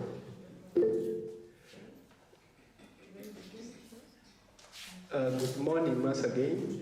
Where is the clock? I didn't come with a watch. It's still morning. I'll tell by the sun, I'll be seeing the shade. They're called shades. That's how my grandmother used to tell me. The word shadow. She'll tell me where the shadow is. When it reaches here, take the goats. But anyways, we're just going to continue because I gave you some kind of introduction, but for me, they don't do my recaps. I don't know what happened. Mukuru MC. I left you with an assignment. Let's start with that. I haven't forgotten. Who is ready?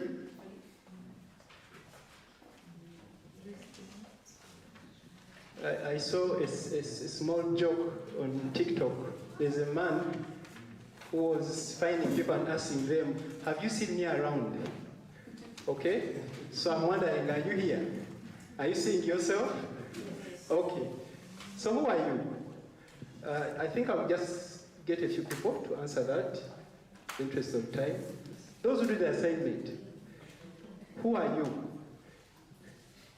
Who is ready? Up to now, you've not discovered who you are. So I addressed you with other questions. Yes, sister. You remember what we had subtracted? Yes, we subtracted the name, gender, profession, faith, residence, nationality, interests, and all talents. Mm-hmm. I am a simple, empathetic, loving, jolly person. Okay. And courageous. And courageous. Thank you, sister. Those who did the assignment. Focused. It's a form of reflection, by the way. Reflecting on, by the way, who is this person other than those things that they call me? Yes. Who is ready? Thank you. Hardworking person, passionate, loving, kind, and rude sometimes. Okay, I love the honesty. Sometimes that person comes out. Those who have discovered who they are, where are they?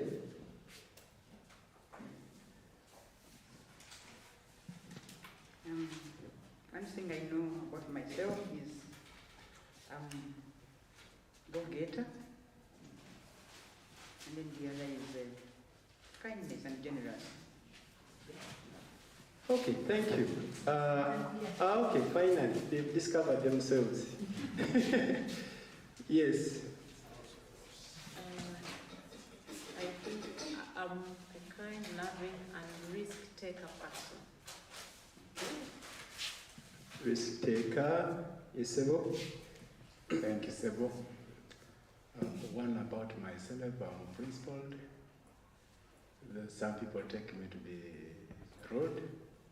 I'm determined, hardworking, and generous. Generous. Okay, okay.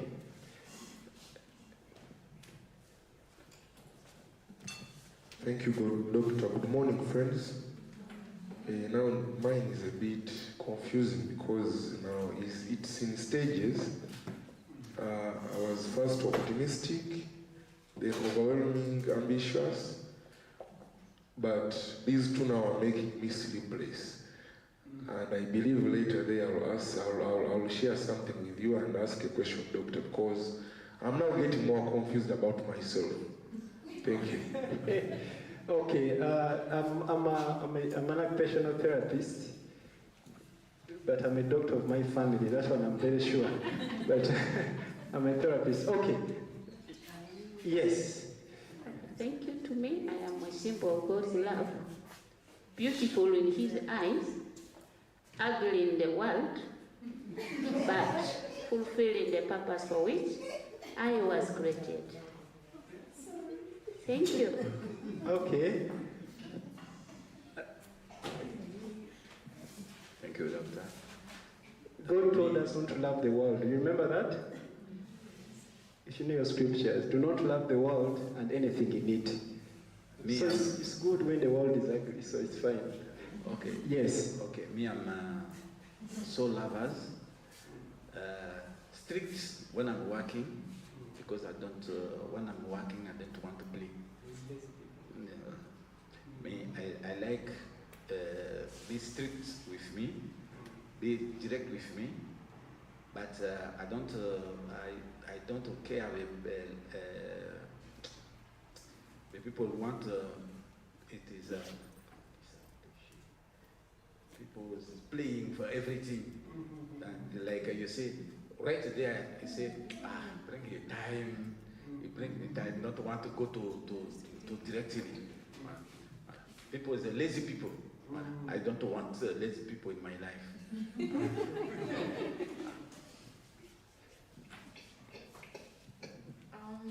Hello everyone. It's good to have lazy thieves, isn't it? It's what we reduce on the loss of property.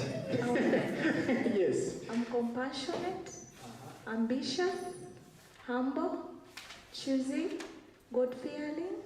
I love excellency and order. Okay. Okay. So great. Now, my question is, do the people around your life know that? Are you sure they know that's the kind of person you are? Your spouse, your children, you know, your mentors, your supervisors, even the strangers. Do they know that? And do they feel it? Because that's where I'm heading. Many parents tell me, I've been very kind to my child, and the child saying, but now, you're saying, for you believe you're a kind person, but your children are not feeling it. Okay? I'm very patient. But your son says, Mom is not. The question is, do you translate that into, you know, sorry to use the word, the world, into the world? Do people feel that? There is feeling it, but do we feel it? Do you know how to bring that out? Because you should learn how to bring it out if it's not out. Okay? Because those are beautiful, I can wrap it and say personalities, but sorry to use certain English, I failed my GP. So you correct when I say one that doesn't sound pleasant. But those nice traits or personalities are not useful to you. They are useful to the users. Yes. You're a service provider of those, but they are service users of them. See some way. Okay, you have them, but they're not meant for you. Doctor is doctor, but she cannot doctor herself, isn't it? So the patients say, wow, thank you, doctor. Am I making sense? How do we translate that to our students as teachers? How do we translate to our children, sons and daughters, and even strangers? Okay? The parable of a good Samaritan, remember that? The Christians are we all Christians here? Others are not sure. Okay, but we are all human beings at least, that one I confirm. Are we? Yes. Okay. Now, I talked about that person that you feel you are and the person that we see. There's a term we use, social mirror. Social mirror. Does it sound something familiar? Yes. A social mirror. Okay, let me ask you. If you stand in front of the mirror, I rarely do that. My mirror is my wife. I run, I change. Today she hasn't seen me. She would have told me to remove these shoes. She doesn't like them. I ran very fast before she woke up. So, a mirror, when you see anything, if you stand in the mirror and you see something here, what do? Something you don't want. Do you disagree? The mirror is lying? What do? You try to remove it, right? Now, the social mirror is not in you, it's in other people. What they reflect back, what they tell you. Mommy, the way you talked to me was rude. Who told you I'm rude? Your daughter is reflecting that mirror, and by that mirror keeps on fading. Don't forget the word fading. Many times my son runs to me when I'm driving out. Daddy, where are you going? Some parents like, who are you to ask me I'm going? Maybe that's a question. Do you feel it comfortable within you that your children can ask you where you're going? In some cultures where I grew up from, you wouldn't do that. My son asked me because I allowed them to ask. They are my friends. I've watched something on TikTok. Don't make your children your friends. I wanted to delete it, but I failed. Do you know how to delete things on TikTok? I wanted to delete that. They need to be your friends. You need to love them just like any other person. That's one thing I always tell people, that if you can't love strangers, it's going to be hard for you to love your children. It may not sound clear, but I know you get it at the end of the day. When you're loving, okay, you do not love those that, you benefit from, those that are your children. You are supposed to learn how to love. Not to love your children. You're supposed to learn how to love. Like the teachers. Those are human beings that are meant to be loved. The way you love your own son. Is it making sense? Because if you choose who to love, you do not know God. What does the scripture say? I know you're late now. You should know now the Bible, isn't it? As you love yourself, okay, that is one. Bring those quotes quickly. Those verses. There's that one. As I have loved you, as my Father loved me, so that's how I love you, and therefore also you love as I love you. He didn't say love as you wish. No. Isn't it? When he died for all of us. When he gave us his grace, he gave to all of us. Why do you choose? Is making sense? So in the same sense, is that you have to embrace the love, the genuine love, the divine love, the actual love, not the love of picking who to love. Okay, and it's going to be very easy for you to cultivate those great, sometimes I call them temperaments, those traits. You know, I'm a hard-working person.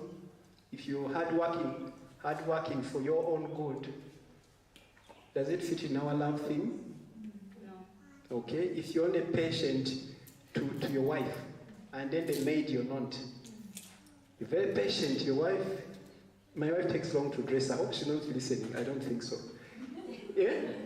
If I know we're going somewhere, I give her 1.5 hours to dress up. Okay? And I'm very patient. The same way I'll be patient to our house help. Sometimes when we're going shopping, he says, Daddy Nzija. Everyone calls me Daddy at home. Soon my son asked me, why do you have gray hair? You know why I love this question? He said, Daddy, why do you have gray hair when you're not old? I'm like, finally. I thought even the face looked old. I've had this gray hair since senior one, you can imagine. That's how I used to be the best in class. Some classes, not all of them. I was too old for the classes. Anyways, so the thing that binds all those great temperaments, this is scientific, I'm not preaching. Maybe people may think because I'm quoting the Bible. If you embrace love as we know it, it's going to be easy for you to, to pass out, to translate all those good traits to everyone, not only to your child, to your wife, or, your siblings, but to everyone. Okay? They say you should be the what? The light of the world. Isn't it? Not the light of only your family. Okay? All right. I am going to strongly. Which one do I use? You read out of books. Is it kind or strongly request? Strongly request. Okay, 2 volunteers with different colors or different heights. It shouldn't resemble each other. Either a male and a female, or those putting on white and black, those with a smile and those who are tough. Like 2 volunteers, 1 and 2. Okay, yes, you're different. Okay? Differently unique, isn't it?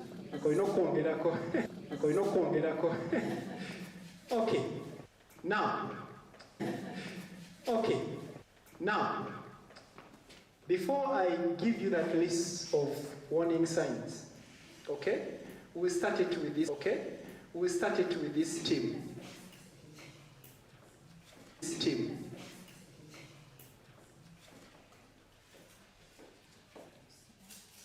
I hope, where is him? He has disappeared. I was enjoying when he was recapping. I'm like, someone recap what I'm saying, because I'm now just saying things. Recap what I'm saying, because I'm now just saying things. Okay, you stand there, stand here with him, and she's going to represent care. Care. You know care? What is care? Care. Quickly. For you, you're already contributing. Those who are not do in this world. So, if you do it to yourself, you're caring for yourself, isn't it? Okay. But if you help an elderly lady to cross the road, you're caring for that lady. Yes. When you pick a spoon to eat, not eating, but you pick a spoon to eat, to start scooping. Says, I've never imagined this, but I'm always thankful, when they come here. So anything you do in life, if you do it yourself, you're caring for yourself. Once you extend it to another person, okay, like she. Does that make sense now? Okay. Then, Madam, you remember we talked about the mind yesterday, those who are here? What is a mind? When you feel you want to sit, mind, I said that the mind is a component of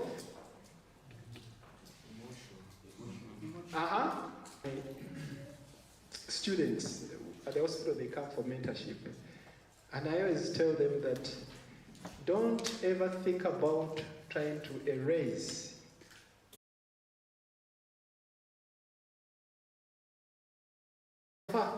but here's so where you're the mind. So the mind is, in a nutshell, I'm talking to you as not as scientists, but people who are scientific. Maybe ukateke down. Your body is science, but also religious, isn't it? Okay? I'm trying to define the mind in the easiest way we can understand for our lesson. Okay? So you won't find this definition in Google. And what else? Yes, AI.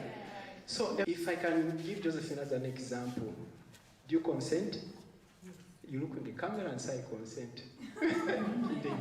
Okay.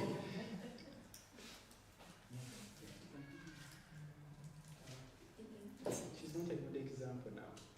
But let's picks a cup, looks at it, and does this. And puts back. And you have she knows, she knows mind. When you make a conclusion, you've created a mind. You get a difference? When you say, but why are they doing like this? But even she did like this. Okay, but I think this one doesn't like it. He thinks we are stupid. Now that's the mind. What else? She loves me. I think she loves me. That's the mind. By the way, sometimes your mind could be wrong. You might think, I think my husband loves me. When he's not.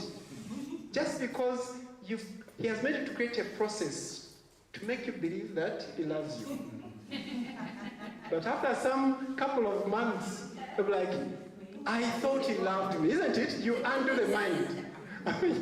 You undo it. Okay. Are we now settled? Mind and care. Now, what I'm going to explain to you is what we call imprisoning yourself. Mental health. The moment you create what we are going to discuss in the next 2 minutes, you're going to imprison yourself. You yourself, ogenda kweteeka mu komera. Is that it? I'm a Nyoro, I don't know Nyoro. Ogenda kulankaki.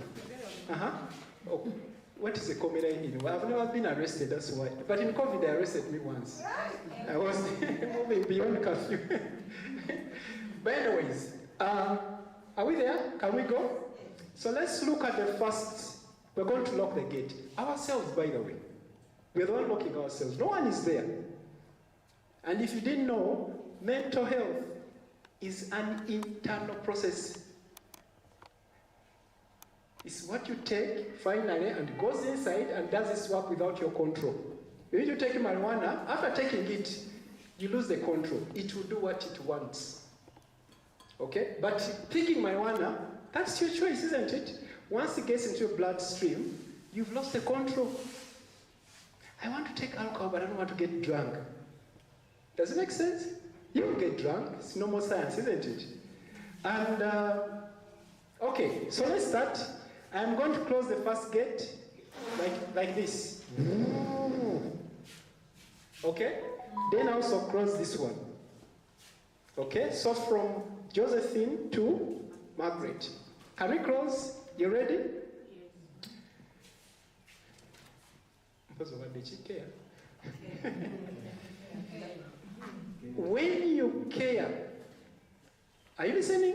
Yes. When you start to care in your life, in your relationship with your husband, your relationship with your children, relationship with your employees, even strangers, you start to care about how other people think about you. That's the first gate you've closed. You're always caring about how other people think about you. I'll give some of the examples. So they think I'm stupid.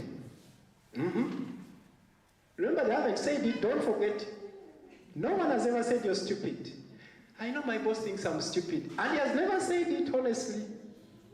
But there's a way of creating that prison. They think I'm stupid. Is it because I'm short? Or is it because, what else? Is it because she bought a new car? Katatumanyira. What else? Is it because I'm poor? Is it because the mother is an MP? Is it because she's sister? What else? Is it because she got a PhD? Is it because I'm black? Yes, Does that make sense? Trust me. Listen to my words. Whether you want it or not, you're going to live a miserable life with it. I'm not missing my words. The good thing, I'm not giving the keys to open that, isn't it? We've just shut it. You can't even feel the door closed. Tokawulira. You are caring about how other people think about you. You're caring about how your children think about you. They think I'm not a great mother. They think I'm very rude to them. So they think, Is it making sense? You've closed yourself. You're closed. No one is closing you, by the way. Your children haven't said it. The strangers on the road haven't said it. Sisters haven't said it. Does that make sense now? Yes. Okay, so we close the other one. Do we close it? So this one, we are coming from thoughts to care now. Now here, you now start with all the confidence. This is very common with the husbands, okay? Those who are listening. When you start to care, this is what? Mind, okay. When you start to think about what other people should be doing for you. All the time. If they are students, I teach sometimes. Some of my students, when I used to teach in Mulago, I would come and say, okay, I'm doing a test. No. You should have communicated yesterday that there's a test. The moment you start to think about what other people should be doing for you to be happy, for you to be comfortable in life, okay? How the president should talk to the citizens, how sister should greet people because she's a sister. Oh, your sister, you know to use a word. What else? I am the husband at home. I should get breakfast first. What else? They have to? Kneel. Some have done couple counseling and I don't understand. I hope they're not listening. I doubt. I have some of the couples I've handled where a man is not happy at home because the woman is not kneeling. In my head, I'm like, I wish there was caning therapy. I wish. And it was, I would just start caning this man. But anyways, so I'll give an example. One day, I was at home and we got visitors. And I was running late. Okay, I had a presentation. And then my wife started serving the visitors first. And bakaita kasajja, who knows it in English? Bakaita mani? Envy. I don't know. You know that thing of like, but I'm the man here,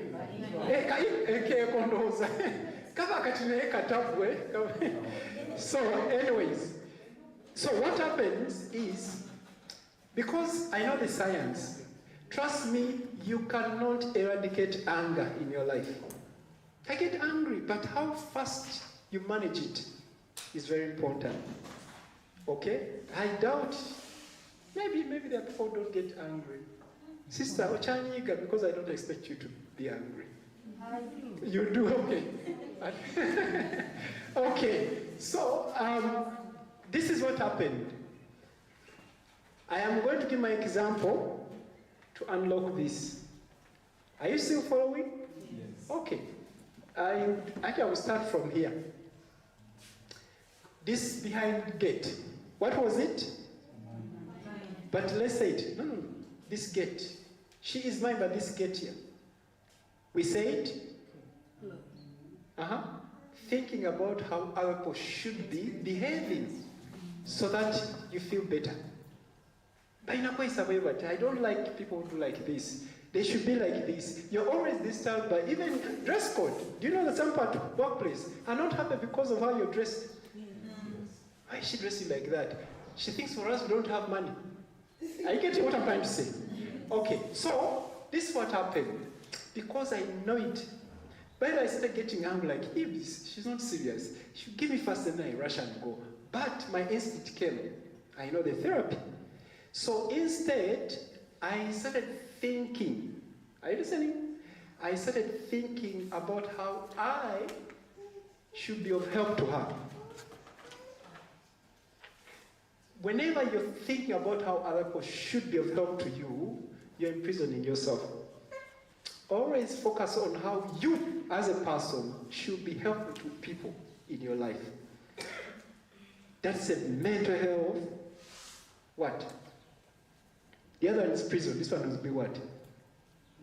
If you want to be free from mental health issues that are not organic, by organic I mean, you have an accident, maybe there's a disease, some infections can, affect the brain. But I mean, through your mind, if you want to be relieved, it's like, how are you helpful to other people? In the Bible would put it being selfless. That mind of selflessness. Instead of sitting like I'm the husband, I'm like, how should I be of help to her? I woke up from the seat and I went into the kitchen because I cook with her. And I said, I'm rushing for a presentation. Is there anything I can do for you before I leave? Instead of sitting down getting angry, I'm like, is there anything? Say, oh yeah, by the way, help me with the Alexa. Alexa is our young daughter. Just clean her up and she puts on her diapers. And that is it. But I've packed your breakfast. I didn't know she had packed it.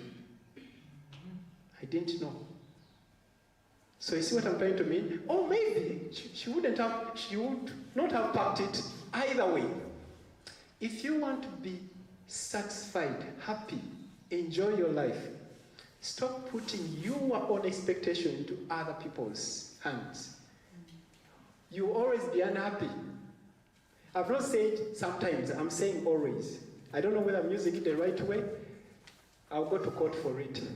But you will always be unhappy as long as you put your expectation, remember, they are yours, isn't it? Into other people's control. That's what happens. The moment you embrace selflessness, you are mitigating many mental health issues that you do not know. Many anxieties, depression, those difficult emotions, disappointments, rejections, unloved, unheard, name it. So, for you to open this gate, just learn to be selfless. It's making sense? Start thinking about how you are helpful to other people. That kindness, pass it on. Don't sing it here. I'm a kind person. 1 year, you've never helped anyone. Okay? Unlock that kindness into the world, isn't it? Unlock it. Release it. Okay? You're patient. People should feel it. Okay? Unless if a landlord is very hard, isn't it? Some tenants are not easy. Okay. Then we unlock Josephine. Who can unlock this one? I think the other one is very clear. Instead of caring about how other people think about you, focus on what you think about others. Just focus there. I'm going to say something not pleasant, but because I want you to pick a learning here. Can I say it? Who wants to be a culprit? I'm going to abuse you. The one who is willing to be abused. Sister, yes, okay. Okay, now, listen. If I stand here, Madam Lois, if I stand here, I'm like, I think Lois is very stupid. That is normal. Quote my words. When you think like that, You see, it's me thinking about her. But if I say, Lois, is that Lois? Yes. Lois thinks I'm stupid. Now, that is unhealthy. When I say Lois is stupid, that is healthy. 50% though, not 100, okay? But when I say Lois thinks I'm stupid, very unhealthy. It's going to damage your brain. But when I say, I think Lois is stupid, healthy 50%, but never say it to her or anyone. Keep it in your whatever head you have. Don't ever say anything negative about anyone, even in their absentia. Don't. I cannot sit here and start saying, why there is a man, I think that man, he has bad manners. Hey, he has come, keep quiet. Don't tell anyone. If you ever want to talk about anyone in your life, even when something is negative, go to them and say, come here, I want to talk to you. By the way, for the last 6 months, I've been thinking you're stupid. Do you know why? You can have a conversation with that person if you wish, but that's not also good. Have you picked the difference? So you think other people have problems? It's all right. Okay? But don't tell them. Or don't tell another person. Keep it there. It's as safe as that. The moment you open your mouth and say to anyone, you've lost its control. And mental health means control. Okay? If you lose control of something, you're going to struggle with your mental health. If you tell anyone, if I tell you, Judith is stupid, I've lost it because I cannot control you. I don't know when you would feel like saying it. I could tell to a good friend who doesn't gossip. You never know in the evening after drinking the gossip goes. You get what I'm trying to mean? There's a friend told me, I don't talk, but when I drink, I say anything. So you never know. Does that make sense now? So when you think someone has a problem, don't tell them. But don't say it like you're stupid or what else. What other words people say? You're primitive, useless, lazy, sorry? Naive, you're naive, you're boring. Never say that to your wife, husbands who are here. That's one word that when you say, you've lost your marriage. Don't tell your wife they are boring. Me, I've told you. Say other things, but not boring. I do couple counseling, I'm telling you. Never say it. Say other things. You can rather tell her you're stupid, but boring. You will have it rough anyways. So, if I think, let me give my personal experience. My son, one of my sons, was very disorganized. And of course I noticed genetical. I was as well. So, and my wife is very organized. So the push and pull were getting out of hand. And this is something I'm going to, as I'm wrapping so that they can rest, is that I told you yesterday rather, I've never said anything negative to my children. I've never told them that you're disorganized. I hate you. They've never heard it. No wonder they're very good friends. We are very good friends. But this is what I said. I just told my wife, can we put up structures to train him to be organized? But don't tell him he's disorganized. Because when he comes from home, moves the shoes, puts there, socks there, bag there, towel there. So what we did, we got a shoe rack, big one. Everyone has their own. Yeah. So he was so excited. When he comes now, straight, because he knows where to put, then in their bedroom, he puts some holders for their bags and what. When he comes there, you put a structure. Now he's organized. But he has never had me telling him, you're disorganized. But now he's organized. Are you picking something? If you have an employee whom you think, no, I can't use the word stupid. Lazy, for example. Can you sit down and put up structures to train them out of it without telling them? You know you're lazy, now I'm going to help you. But you say, Amina, first come. I was suggesting, why don't we have this organizer, desk organizer, and then we do this. Now there's this thing that normally works for me. Can you give it a try for 1 week and tell me how it works? Then they come back.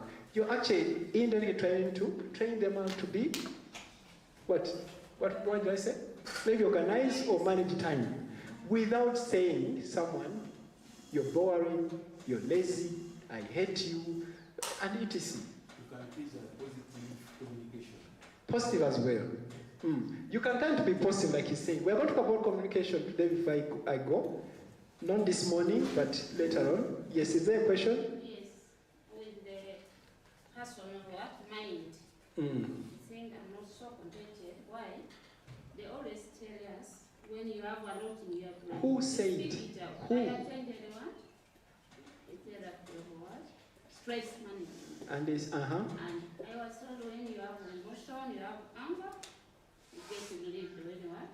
You speak it out. But here you're telling us, accept it in your mind, keep it for yourself, not thinking what the society what is looking at you or how they think about you. That is the what?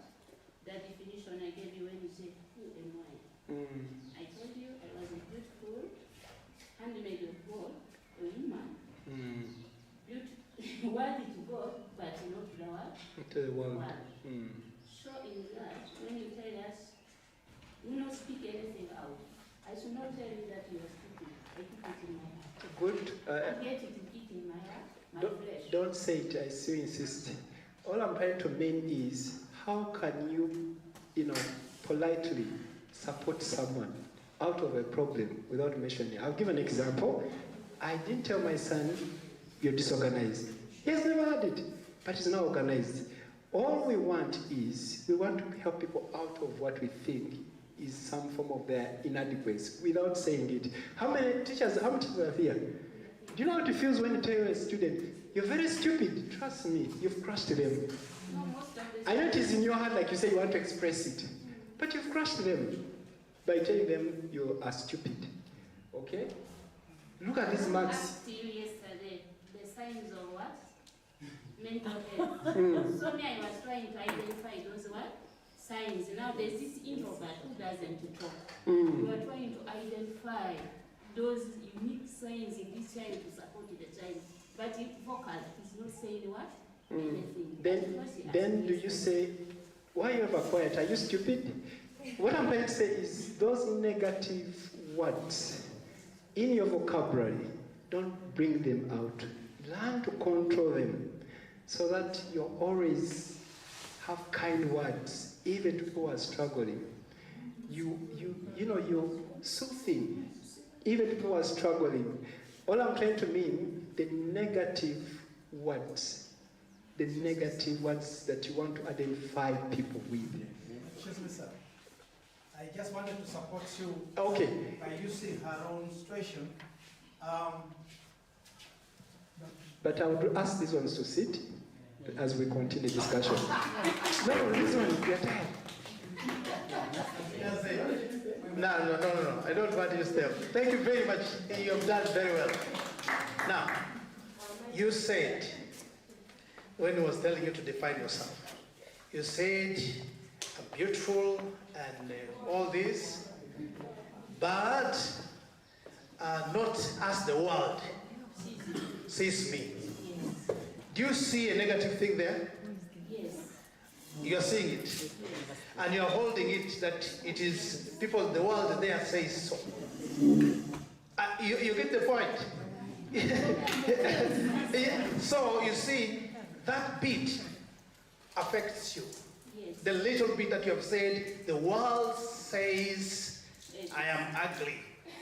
It affects you wherever you are, because you're moving around and you're looking at the world is seeing an ugly woman.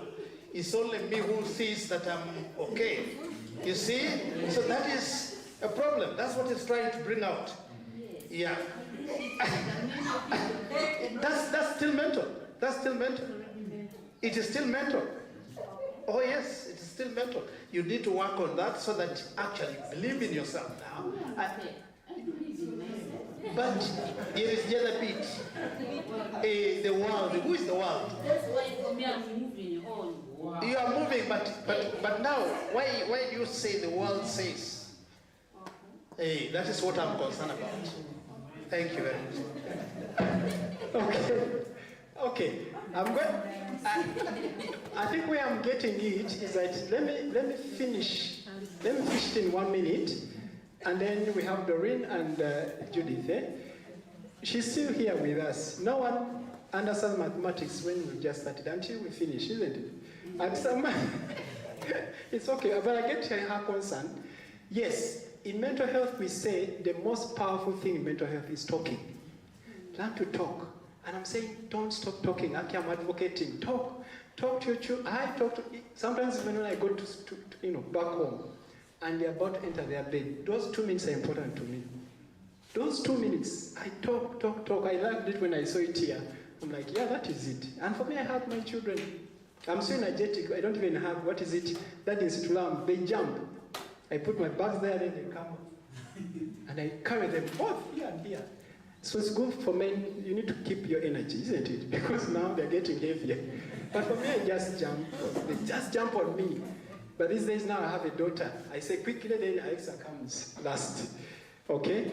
So, but what I was going to say is, if you think someone has a problem, don't bring it out in an impolite way, if that's a word. Okay? And indeed, I'm going to say something. I'm very sure she's not listening. There are times when I started dating my wife. She was actually boring to me. Don't forget that. First, she wasn't bored, but she was boring to me until I introduced certain fun things at home. You get what I'm trying to mean? Now I'm not complaining. Okay? That's why we find some couples who tell me, I feel a bit low when I'm going home, but when I'm leaving to meet my birthdays, I get the hype. So home is boring, then when I'm moving out, it's going to be fun. Okay? But this is what I would say. If you see something good in someone, it's also not good for your mental health to keep it in your head. Say it now. The negative one, hold it in there. The good one, say it. I don't know how many times my wife, my son, the maid at home, when I love something, I'll say it. I'm telling the household. Because indeed I am happy. Okay? I always tell them all the positive things. Okay? There are certain, my son was singing for me yesterday by 1 or the other day. And I had to sit down and listen. And I always advocate for parents. Can you give them the attention? They are not idiots. Mommy, Daddy, can I sing for you? And he starts saying like, no. Yeah, okay, that's good. While he's doing other things. I had to sit down and put my things and said, I'm now listening. Give them the attention. They can understand that you're ignoring them. Yeah. So we said, Daddy, okay, let me come. Put the bags, they sit there and say, okay, let's start. And they dance and they do things. And I hug them. And I said, thank you, great. And then that is it. That's all they wanted to do. But because they're saying, I want to sing for you, I'm late, maybe tomorrow. Anyway, I'll talk about that at some point, about when kids come towards you and then you block them. Okay? We shall talk about, there's an acronym called ESSENCE that parents need to know. Was there a question? I think they wanted to contribute. I just want you to help me. Okay. Where do I start from? Who is older? I start with. I am the oldest. Okay. Thank you. Thank you very much. Just what you have mentioned, broken children, when they come to you. It just happened this morning, even when I was here yesterday. My son comes. I am dressing up. I have many calls that are disrupting my coming. And then it's like, Mommy, I want to share with you something that I'm building. He's very good at IT. I'm building. There is something that I want you to look at, which I'm thinking you can incorporate in the school.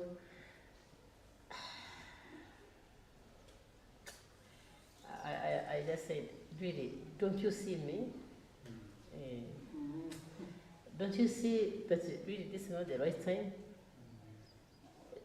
Don't you see that I am already disturbed with these calls? I was already waiting for connecting with the teacher at some point who didn't hear him come, okay, knock the gate. Then I'm like, okay, where did this chair go? Now, there are many things. There is a carpenter calling me. There is another person calling me.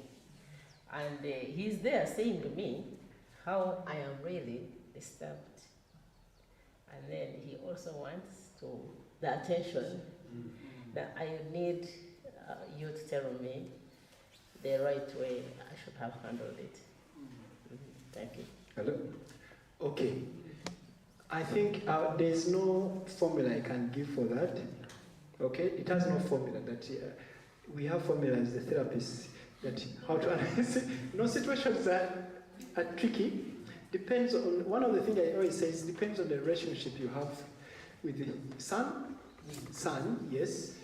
Depending on the relationship you have with your employees as well.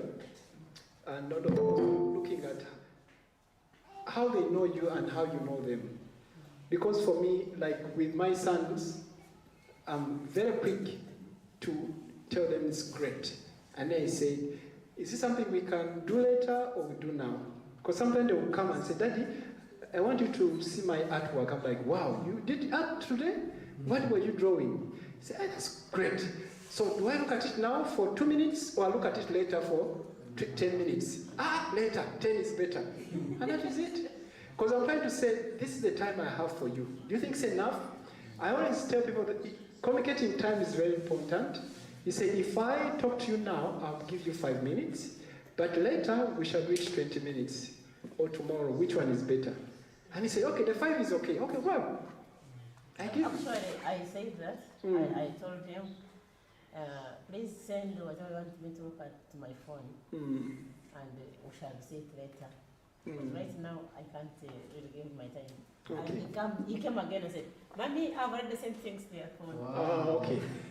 But what I can always also add on that, that's great, is always send it as a suggestion. It's not an instruction. I always say, do you mind? Is it okay? Because sometimes you can send my phone, and people hate doing that. There's a reason why I wanted to come physically, face to face. You say, do you mind? Do you mind? It's a very, great way of, discussing, negotiating outcomes. Do you mind? Even our clients, when you're building rapport or we're trying to talk to them, say, Mr. Mike, do you mind if I talk about your family? Do you mind if I ask you questions about your sexual life? I don't just quickly, I'm a therapist, yeah? When you have your first sex, when you just jump, even how often? When the last time, the doctors asked that, when is the last time you had sex? The question is like, do you mind if I ask you questions about your personal life? And they're going to be sexual. But in the middle of my questioning, if you find one of the questions hard for you, you have all the rights. It won't affect what we are doing. I say, oh, okay, yeah. Then you start asking. And trust me, in the middle you say, so I'm not going to answer that now. Then I tell them, great, I'm happy that you're assertive and you're open. Because that's important to me. So I'm trying to make sure that we don't just juggle things like mechanics, okay? So for me, it's always, it's politely you ask for permission or you suggest. You may not instruct at a certain level. Unless when there's an emergency, you instruct. And that means, Peter, the way you've been drinking alcohol lately is unhealthy to you. And even your brothers here. So we are going to support you without your consent, to a rehab. But you've told him, but the reasons are clear. How you behaving? Last time you knocked the car. Today you've done this. So we're going to support you there, with or without your consent. Clearly, it's an instruction. There's an emergency. You don't negotiate. It's an emergency. Yes. But when you feel it isn't, you keep, giving polite suggestions, if I may say. MJ, but this one, then yes. partly answered, but I have one challenge understanding the line between this polite communication where you can't communicate something negative and the being honest and being true. You know, that line. And I also fear the risk of overpraising. Everything's like, wow. If something comes, this dress, this one is wow. And I mean, everything can't be wow. You know, that's it. That's it. And then also, coupled with that overpraising, we're experiencing a challenge of raising children who cannot take in anything negative, especially when they go outside our homes. So they are used to these praises all the time. When they go out, I'm stressed, I can't go to school because they said this and this. So when we prepare our kids to have that resilience, that by the way, sometimes you can be wrong, sometimes you can be right, without pampering them to wow all the time.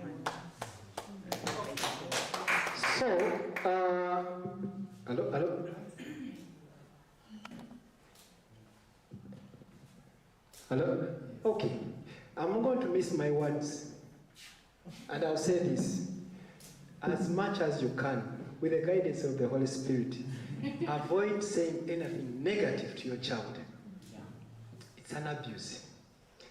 Not the criminal abuse of the police. For us, we are saying, as you know, in mental health, you are this, I hate you, I'm happy, you're lazy. You've wasted my school fees. Trust me, whether I want it or not, you're traumatizing them. Okay, you're not teaching them anything, you're not traumatizing them. But it's always good to correct them. I correct my sons. I've not shared details of what I do, but I always tell them what is right and what is wrong. Okay, they tell me how, Daddy, teacher used the other bad word to the other boy who was playing in class. Teacher did something bad, something like that. Then I talk about it, that these things do happen. Not everyone, blah, blah. We have a discussion. I always talk to my sons. But what I'm trying to mean is, just never, if you can, okay? I know I can't tell this to someone who drinks alcohol, because it comes naturally.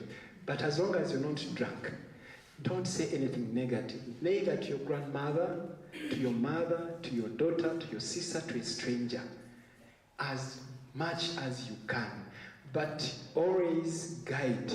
I told you yesterday, you need to guide your children. When something's wrong, something is good. And trust me, by the way, to be honest, they are not fools. They know what is right and what is wrong.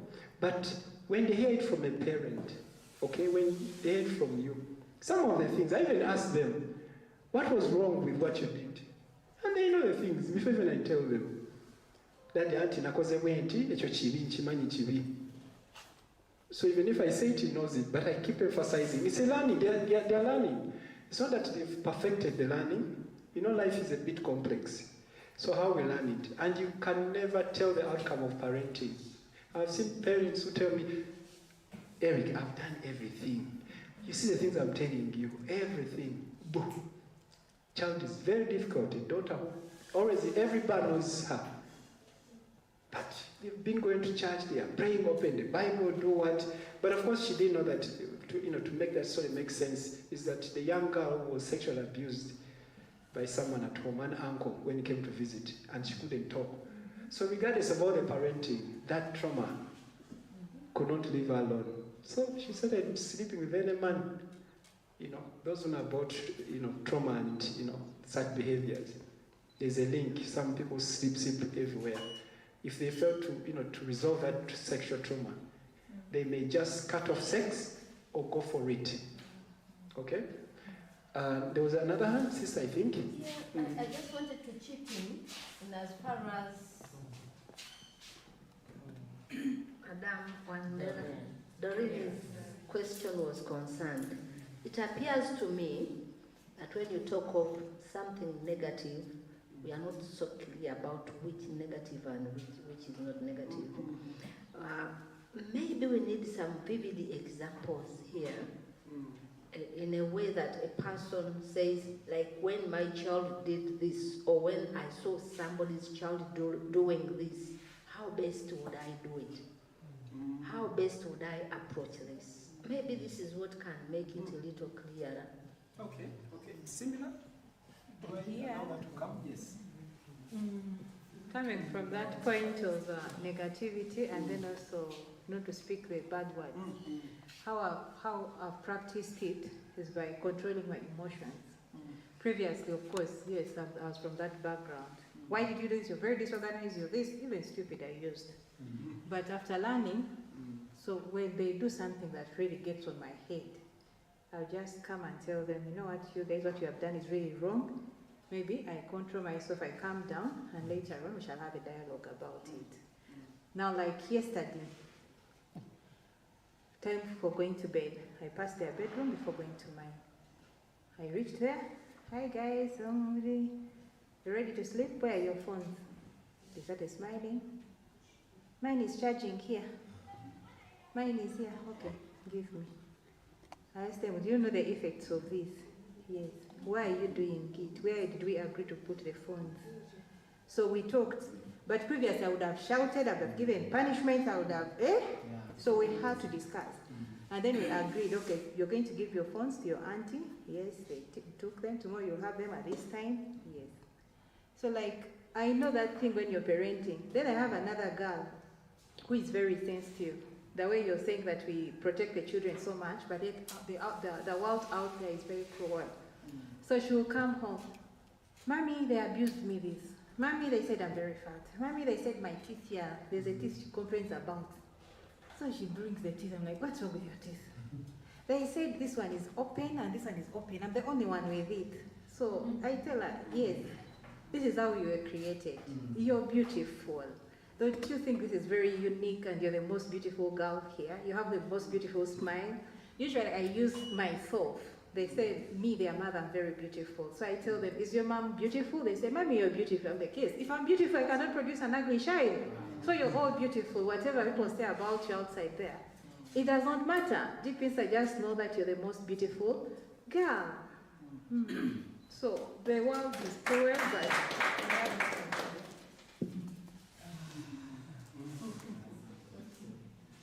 I want to give one example. Last time I was at home, Princess Mother called me, please come, speed, come. Your daughter have a problem here. I rushed to come. When I reached, I saw Princess, everything I give her, she put it out. She was very quarrel with her sister. I come, I say, Princess, come. She pushed me. After, when she came, she talked very badly to me. But I sit there, I look at her. 1 hour later, she comes tell me, sir, excuse me, because I know she's not when she talk, she do like that, she's not happy. She make the, what's the name, the French is a crease. I be patient. I look at her, because sister tell her, Madam, she tell her sister, my stomach is very sad. It's not a stomach, it is your brain. I come to I call the sister, I say, oh, come. Never, ever, you can tell her like that. Because now, she's not fine. You can be positive with her. She's there. Any day, sometime when I go there, she insult me, she tell me bad things, but I'm keep quiet, I look at her, because I tell her every day, to fight, you'll be two people. If you are one, you're talking too much, no problem, you will stop.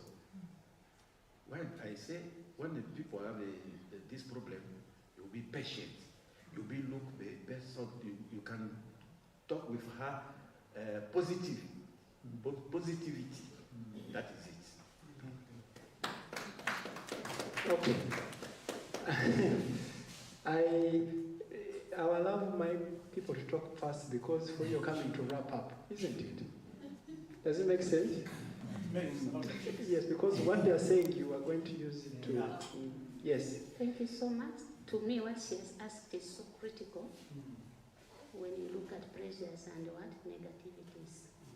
I say in Gayaza, there's a family where a brother made his sister pregnant. And to remove that image, brother, sister, from church or home? family, blood brother and sister. No, you are confusing me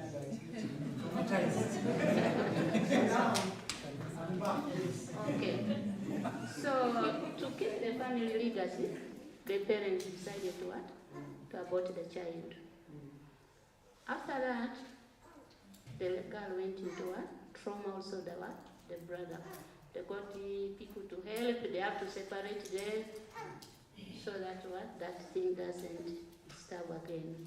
But the family itself, the mother got a stroke because of that what? Stress. Now, they try to rehabilitate this, going to school, this message has spread everywhere. Your friends are saying, you are this, you are this. So, when she brings in the thing of praise and what? Negativity. Sometimes in our homes, we praise children, that is internal environment. But when they go to the what? External environment, they fail to feed.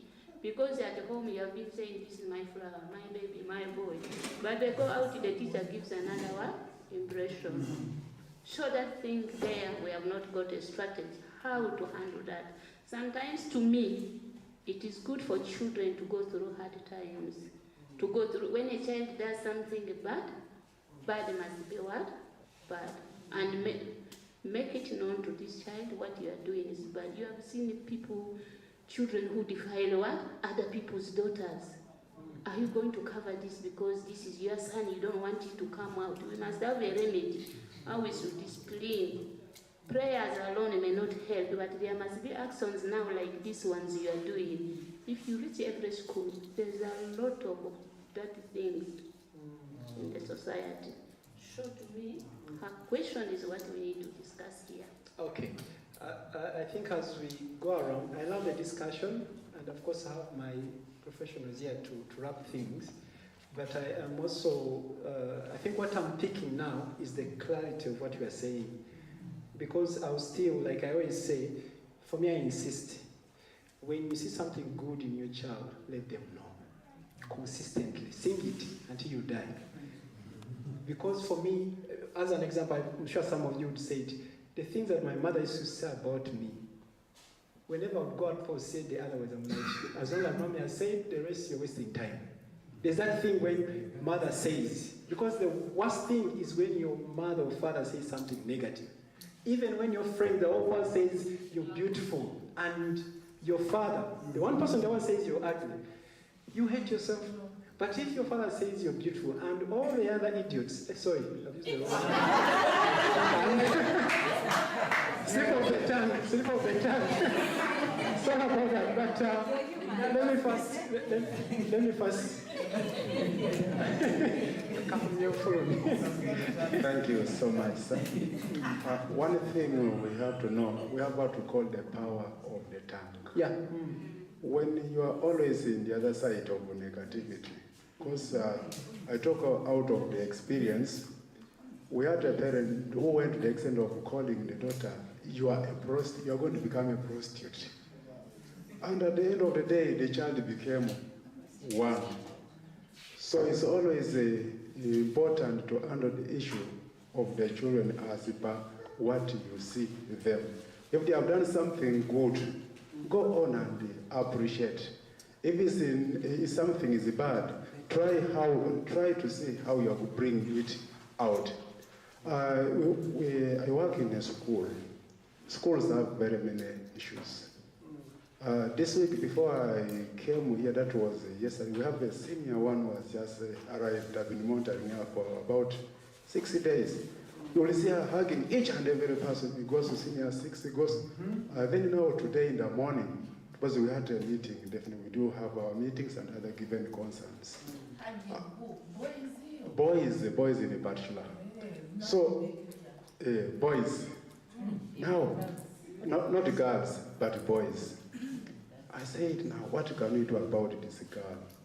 So after the meeting, I got out and I stood because I had other engagements to fulfill, plus coming here. She came running. As I just stood outside, she came and jumped at me and gave me also a hug. Now, immediately I say, no, this girl, there's something that we must do what? Do, so as to see that this one is reduced. Later on, I went back to her office and I called her. I told her, why do you do all of this to each and every person? I've monitored you for the whole of this. Why is it so that, Master, now for your case, you resemble my father. And I've come to give you the hug. And then to the rest, that's the way we express our love to others, to home in particular. Then I told her, no, what you can do, you will come later in the evening or tomorrow after Mass, and then we talk.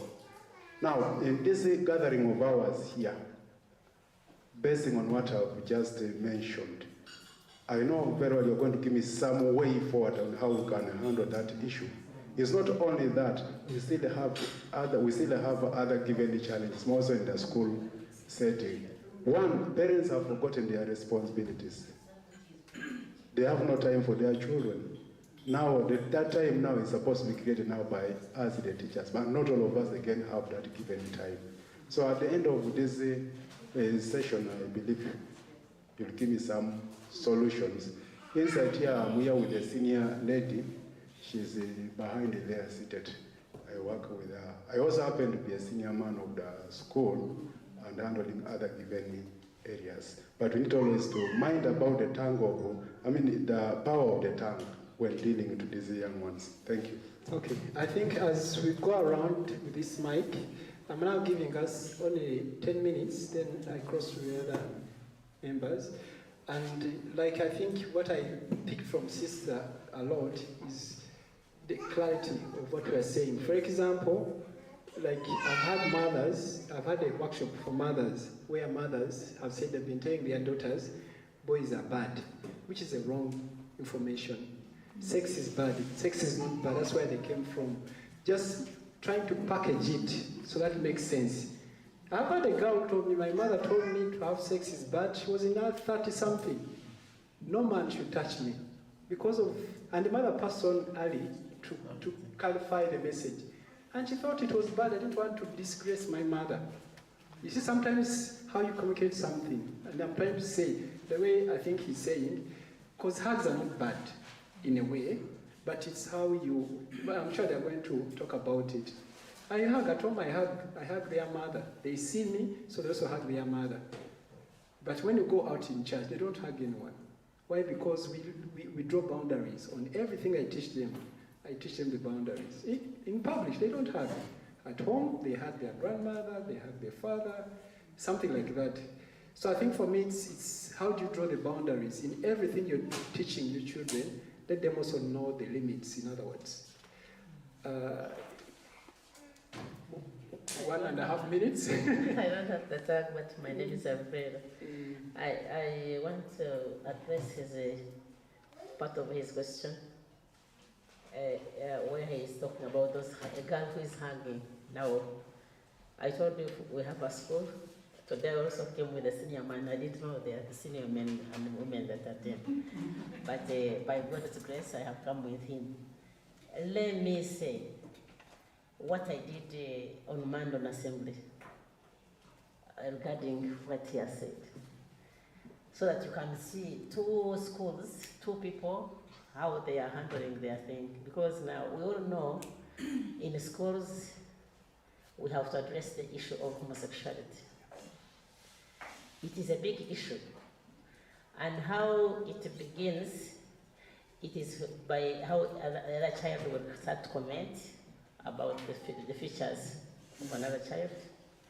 It is through those hugs, how they go hugging on the compound. And everybody else will think it is innocent, but they are creating a bond. So for me, I came out on Monday, after I sat in a meeting and teachers were saying, girls and boys are writing letters. So I came to assembly, I told children, we are no longer going to hug. Yeah, there is no, I don't want to see anybody. The chairs were there, and this is serious. We are not going to hug. People who are used to hug, you're not going to hug. Then I am communicating, and I remember there are children who faint.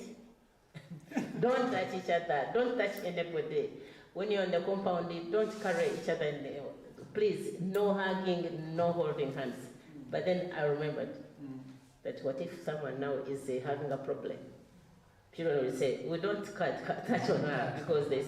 Then I said, except if a child is sick and you are supporting them to the dispensary, except if a child has fainted where you need to help, please, you can carry the child to the appropriate place. So now that is clarity. There are things that we say, and it's like everybody's in your mind, but they are not there. So everyone will take it the way they have heard it. Now, I want to do what Sister has asked us to do, because I've seen some people did not understand the question. So me, I am not ready. I'm going to give you what you want. Sister wanted us to come out and give incidents where we have given negative comments, and I'm going to use the one in my family. Like I shared with you yesterday, after the loss of my husband, everybody's at their place of loss. You have lost a husband, a child has lost a father. You don't know how they feel. You keep on asking yourself, how are they feeling? Of course, there's also a mother that produced him. There's a father, there's a sister. Everybody in their place, they are feeling the loss. So here, we as women, like you know, women can express their pain. But my two boys didn't. Even on the barrier, you just see them talk, move around, but they are not expressing their pain. Now, children who entered Stovo when they were doing very well, when they had very good marks, they started to come home 3 points, 2 points. The worst was 1 point. And where I am seated, receiving the results, it was really a very bad place for me. When now it started with 3 points, I'm like, okay, we were there talking. My girl you saw yesterday came and talked. We were talking to these children like now the negativity.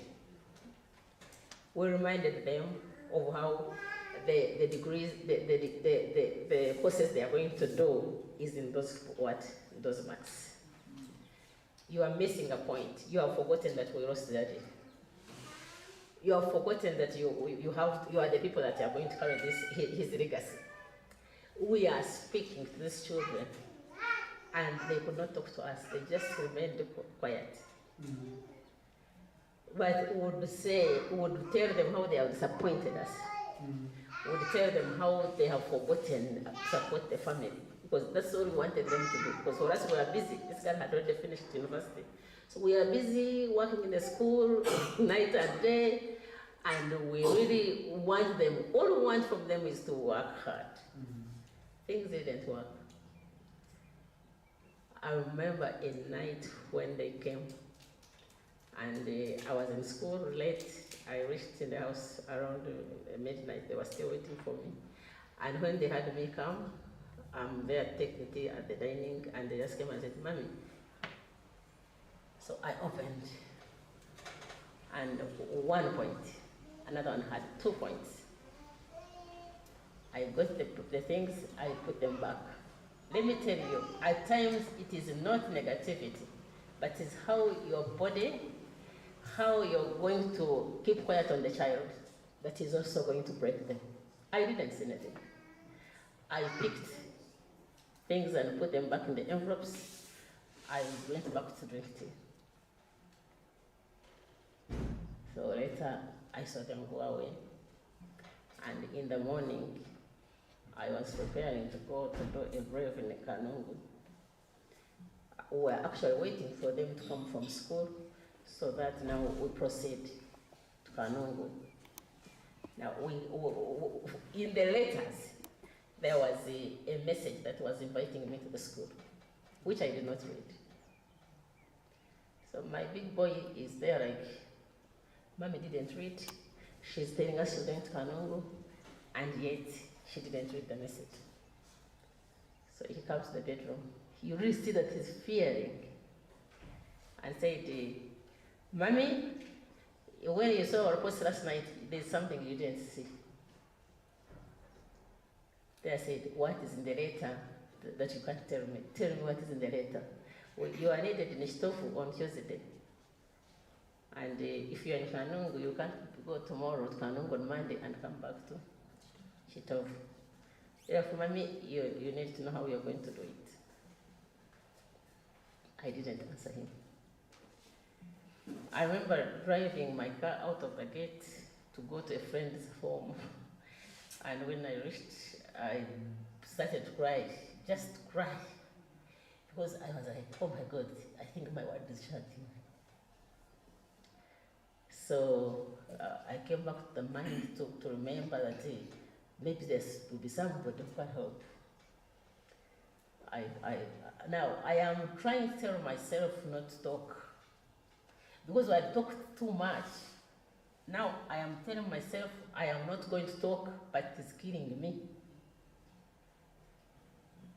That is the honest part, where you struggle. So I called an uncle. By God's grace, he said, yes, I am already in Fort Portal, but I'm going to come and take them to Chitovu. So I continued my program. And with my daughter, we left home. Those words that we told them, those words that we expressed in negativity, to tell them, I remember my daughter would come and say, let me tell you, this is the time is the wife you're going to marry tomorrow. This is the time is the university you're going, the course you're going to do is what here, you boys, From when I was talking there, I kept on saying, okay, how much damage have we caused? How do we go back to correct those mistakes? Yes. But I want to thank God. Yesterday they made 10 points, all of them. And I want to say that maybe my keeping quiet, because I remember when we went for prayers and Father said, some of these children are not going to make it if you are still holding them negatively.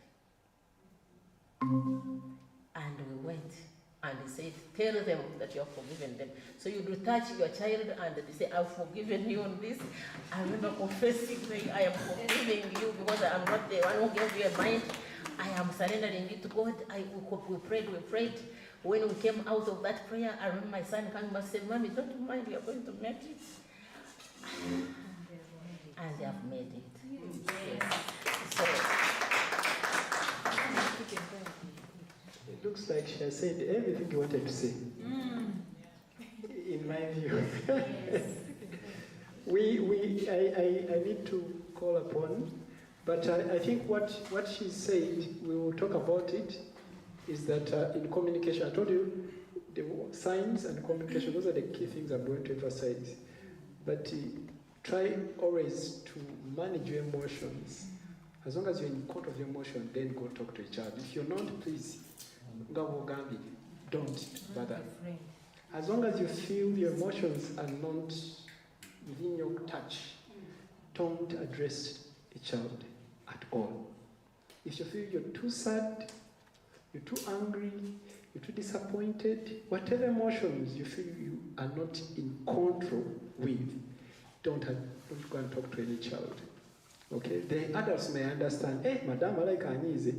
But a child, especially if you have this, kind of relationship, mother, daughter, mother, son, it's a bit hard. Even hard spouses. First handle your emotions, then come and communicate. So for me, I'm very sure that prayer, Mbasonyi, and they always want to hear. No child doesn't want to hear from their parents, as long as they're sweet words anyways. Okay? When they become negative, there's what called detachment, which I'll talk about as we wrap up communication. Just because you're princess, otherwise. But 2 minutes, eh? Okay, I want to talk about the hugs. Maybe if it's a local school, but now they're international schools. People come from different cultures. Some people have exposure. Now, if you go to the way things operate in Burundi, it's not the way things operate in Rwanda. It's not the way things operate in Congo. It's not the way things operate in Ivory Coast. So some people give French kisses. I think some of you know that. So to some other people, it might be okay. But for you, because you have this mindset that I'm Uganda, this is how we do things, you might misunderstand some students. That is my point to Mama. Now to her, Mama, stop being judgmental. You said you have boys. If we go biblically, all sins are equal. Let it be a liar, a fornicator, a murderer, they are all. But if we say that we're going to judge people and say a liar, maybe this sin is not equivalent to this one, it means you're chasing some people away and you're giving room to the devil to use other souls. So we have to give people chances. You get that? You have to change your mindset. You talked about your boys, like maybe they have defiled other girls. Yes, they have defiled them. But once they confess and become to Jesus, you have another chance. People change and become better citizens. So change your mindset. Thank you. Thank you so much. We are here in the classroom. We are here to help each other. You know, these things are better here than in the counseling room. So let's not take offense over anything. I like the mirror. Let's go to the mirrors and check our parenting and everything. So I want to thank Alvera for sharing that story. As I said, in parenting, we are building memories. And what type of memory do you want to build? What type of memory do you want to build? Something that helped me was understanding my children. We know they are different each. Their personality types. And then how you handle it. The girl is a strong-willed child. Her yes is a yes, and her no is a no. And very sensitive. I didn't realize that I had the brother's picture on my profile, on the phone. The father also had the brothers. And then, so the issue was, one day she said, could you ever put my picture on your profile what? One day she just came and put in my status, my beautiful daughter, and then she put on my phone, actually it's still on, a picture. And I knew she was fighting something, attention and what. So I want us to understand our children and react accordingly. This strong-willed girl, what helped me, the Dr. Stephen Lang and the wife, we are giving a parenting course. I went and attended, and it helped me raise this girl. So the skills you need skills to handle your children. And don't think you've learned it or you have it. That's why we say keep reading, keep challenging yourself. Are we together? And we are not saying don't correct, but the methodology of correcting is the issue. The methodology, the packaging is so important because, and even as they grow, you need to continue correcting. Our son is in his final class, he's in German, but as a mother, I just always want to support him, spiritually, whatever. So I said, Benji, send your CV. So he sends his CV, I read through it, and then correct. I want them to feel mom is a source of support. Yeah? So I support at whatever level. There's a time he's finishing university and I say, hey, aren't you talking to some girls? How are you handling your social whatever? Mommy, things are difficult. There are no girls even in our class. So So we are talking at that level. But some parents, you don't want to hear relationship. What are they going to? You don't want to hear anything when it's that area of emotions and sexuality. Why? Yet you know they are going through it. I always I say, how are you handling your social part in that country? Are you attending their functions? Well, I said, Mommy, I decided not to attend these functions because there is too much alcohol. I said, okay, keep away. But I make sure you explore because they are human. For money, we call it FM, financial manager. Because boys, they may not tell you they have financial needs. So I say, how is FM doing? I'm okay, I'm okay, I'm okay. Then after some time, how is FM doing? I need some help. To make it easy for them. You people, as you were children, you know how hard it was to ask for some of these things. So you be the one to open the doors for them. So, yes, so as we try to be supportive, just be that supportive one. Your tone is very important. We say correct in private. Tell the negative things in private, but the praises in public. The same to your spouse, the same to your children. What you have to correct, and then the right tone, the right timing. And the aim of that correction is, the aim is that they've understood the mistake and they're understanding the correction part. That's why we say with emotions you won't achieve much. Some of us, they said, much as African what is in the farms. We used to pack clothes and to pack different things. The stick will bounce back. And they will cane and cane, you cane, and all the frustration is there, but you have not, instilled discipline. So let's purpose to discipline right. And you people, there are two pains I tell parents. There is the pain of discipline and the pain of regret. Which one do you want? The pain of discipline and the pain of regret. If you don't go through the pain of discipline, you will definitely go through the pain of regret. And that is worse. I wish I had done this. I wish I had done this. Discipline them now. Let them whatever, but make sure discipline is part of your parenting package. They should not get away with certain things. And then the things vary.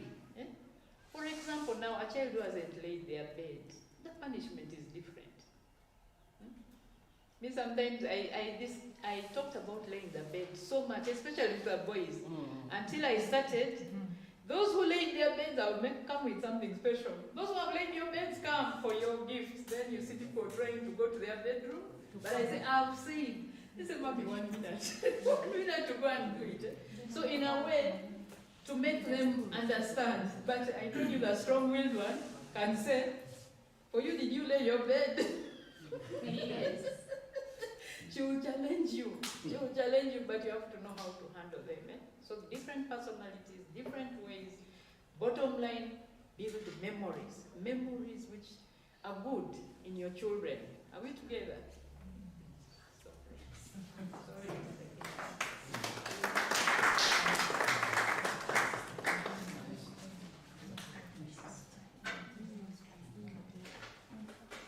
One minute.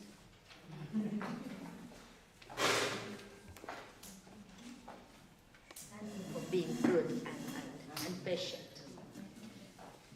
I just have 1 minute to make two statements in regard to what we are discussing about correction and not correction and truthfulness and honesty. Yes. When you emphasize the positive, you suffocate the negative in a child. When you emphasize the positive in your child, you suffocate the negative in your child. That's what Mr. Eric was trying to tell us. But in most cases, you stupid one, you even did this. So the child perceives it negatively and is going to say, My parent does not like me. He calls me stupid. One parent used to call the child, "You paper, you are just a paper. You are useless, you are wasted." These are things not yesterday but today. Just a few 2 weeks I think I was with this child. Hey, you've grown. Hey, I'm loud enough. Yes. So separate the mistake from your child. I don't know where my mama got that psychology. I think it was natural. Hit you saying, "Theft, leave my child. You too much anger, leave my child." And she's hitting you and seriously, and she'll never get these hard sticks. But these pills from the banana leaf, when they are not so, yes, as you know, you can say, and she will hit us, and for you just go around her and say, because she loves me, but she's beating the theft. So in a way she was separating the mistake from the child. My child is beloved, but I don't like this. I think that can be one of it. So we don't say, don't mention it out, don't tell this child the mistake, no. But how best do you tell it that the child keeps remembering that my parent loves me but does not like this. I don't know whether it makes some sense. Maybe let me say this, let me just add this. What has just concluded with, like the way we learned that Christ loved sinners, but he didn't love sin. And then he loved sin. Thank you so much. You're very intelligent. And I think at first Dr. told us that all answers for adults are all correct. Yes. So therefore I want to appreciate you, our presenters, and facilitators. By the way, we don't present, we facilitate. And that's why you see that you're also engaged in facilitation. We are also learning from you. I'm a mother, but I'm also a child as well. And I think all of you are children, you're still children somewhere. Somehow, somewhere, I always like to, Doctor, I just wanted to first comment about how we collect. We are not stopping you from disciplining your children, but how? Maybe we shall even get more time. If they commit, then we come and talk more about this with experiences and so forth. Because discipline is very different from punishment, and of which I have seen that some of the schools where we have visited, and there has been a lot of discipline, of punishment, there is a lot of depression around and pressure around. So we've seen those schools, and we are trying to see how we can harmonize that. And also clear communication. How do we communicate? Doctor mentioned about it, like when we are going to talk about sex, how do we communicate? I think you need to write somewhere so that you remind on a WhatsApp group, so that next time we call doctor, we come back and talk about this. There is a mother who was trying to, because the girl had started bringing breasts. I hope you'll hear there is no one who is below 18, apart from that baby. But, she had started her seeing breasts, and periods had already started coming. And you know what? You know what the mother told the doctor? Said, I think with you, if I see you with a man, if you sleep with a man, you will just see me. That's how they communicate. If I see you, or if I hear that you have slept with a man, don't you see that you have grown breasts? And the girl was confused. And so, what happened? Now the girl, of course time is going to happen. With nature, it can never be cheated. So the body is demanding, she doesn't know how to handle, and then the boy comes to, are you going to do that girl? Anyway, because for you, man. Anyway, but then, the boy came and, the girl told the boy, when a boy came, adolescents, I feel I love you. It's okay to feel loved, eh? And the boy told the girl, by the way,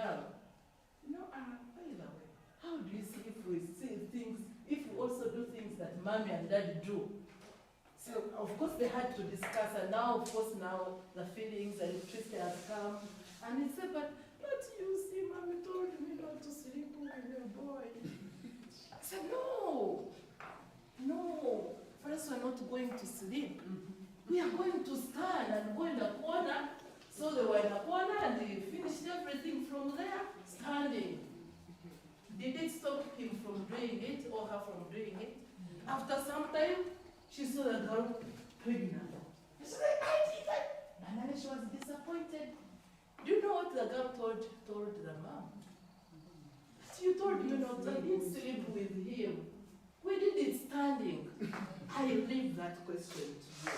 How do you always communicate with these children? Are you always clear? Or you always looking at the negatives and blaming and lecturing? Think about that. So I get back, I want to go back to one of us who are talking about correcting and so forth. Language. The language we are using. Controlling. I always tell people, let always forget your mind behind. What do I mean? Listen.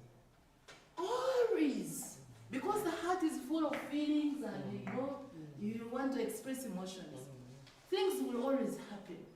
But if you always want to act out of how you feel, whether you're excited, whether you're angry, or whatever, but trust me, without reasoning it, even if you're excited, you need to first calm down and first reason out. So if you don't, why do I say your mind is for reasoning out every feeling? Okay? Yes. So, whatever you're going to tell your child, it is going to stick on this child. I give my own example now. When I was growing, I admire myself anyway. I love myself. And every time I go in the mirror and I tell myself, even if no one tells me I'm smart, MJ, you're smart. I don't demand for it. I know I like it when someone appreciates it. But if you don't appreciate me, it's up to you.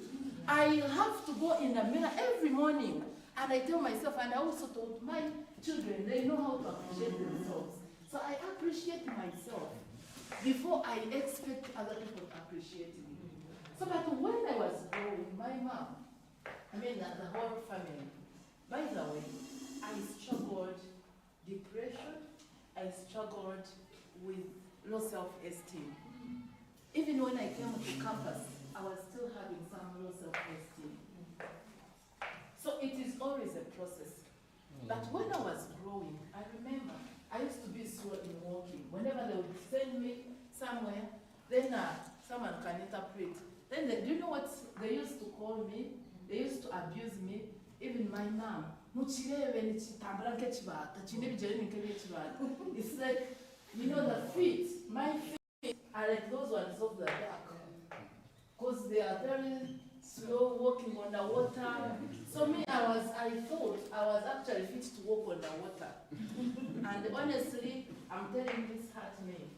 Because I finished my A level, wearing closed shoes. But when you look at my feet, honestly, are they really bad? Are they really bad?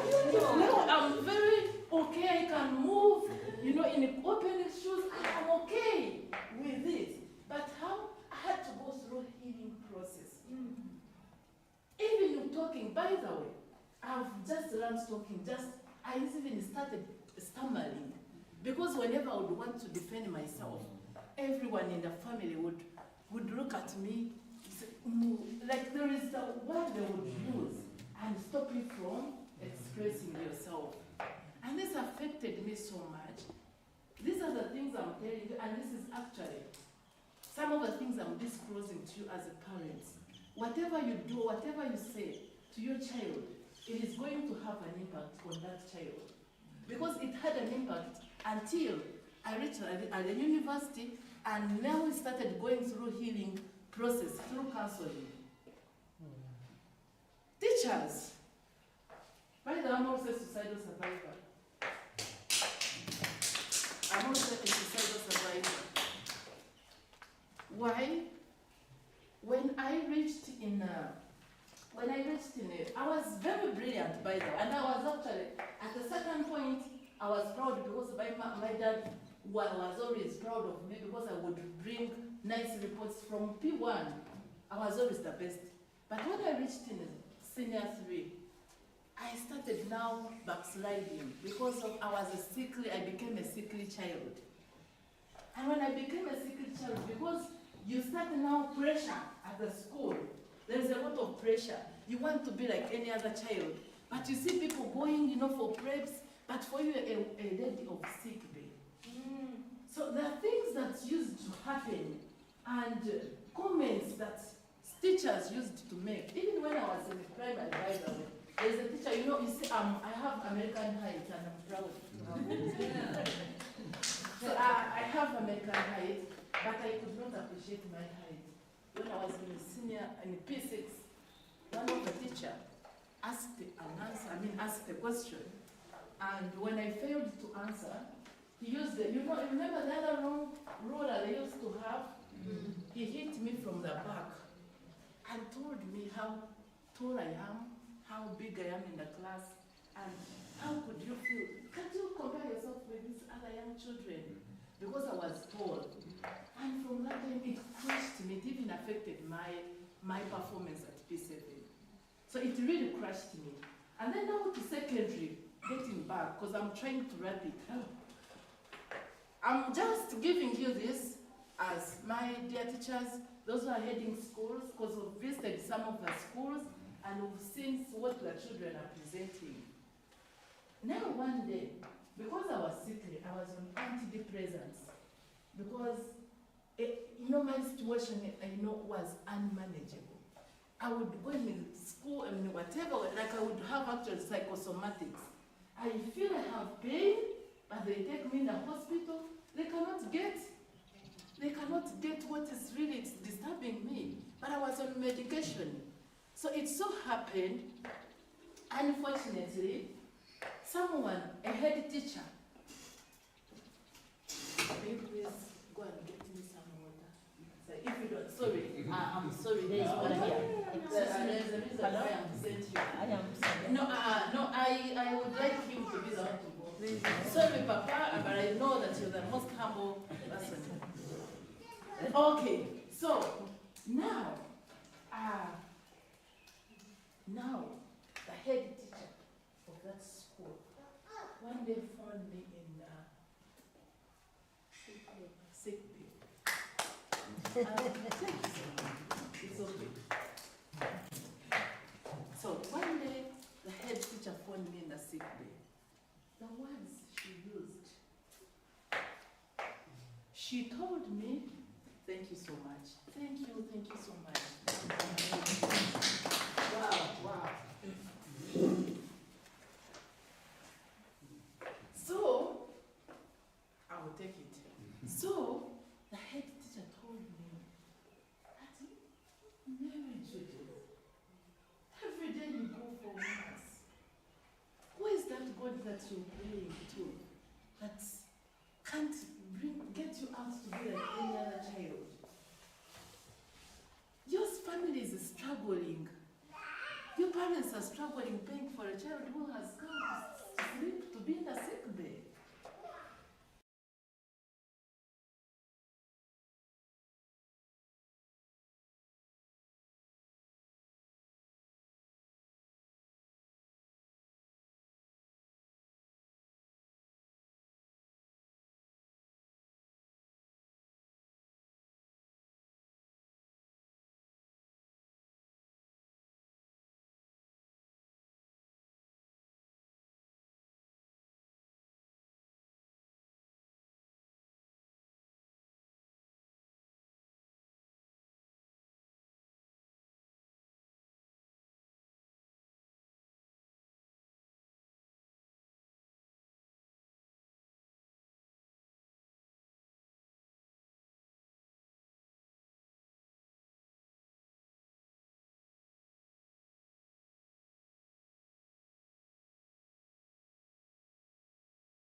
because the girl was not so much close to the mom to express, was not allowed to express herself, the mom told her, you know, you're fit to be a prostitute because you don't want to go to school. And guess what? That's what she was doing. She was doing cocaine, she was doing everything, and that's what she became.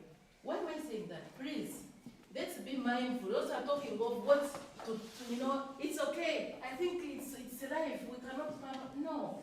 Be mindful of what you are taught to your children.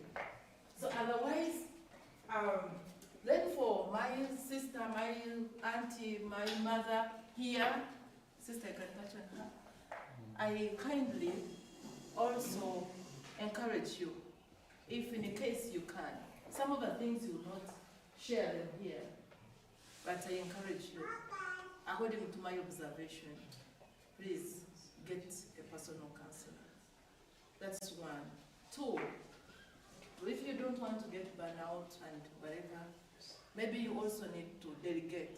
Because we have gone in a school where every time teachers are actually being sent, like they cannot maintain teachers for a year.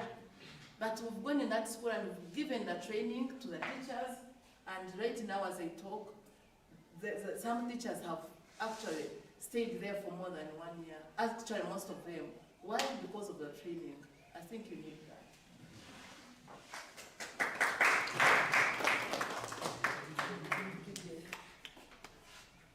Okay. How many feel like dozing? Not dozing, I feel like dozing. Don't cheat. Okay. Okay, you're going to stand a bit away from the seat.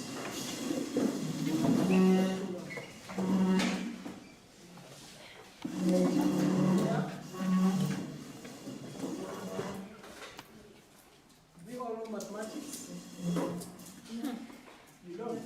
But you can count from 1 up to 10, can you? Yes. Okay. So what you're going to do, just space yourself, because don't stop system. Okay? So, you know ballet? Ballet. Okay. So I want you to fly slowly, pola, like this, and start going up slowly,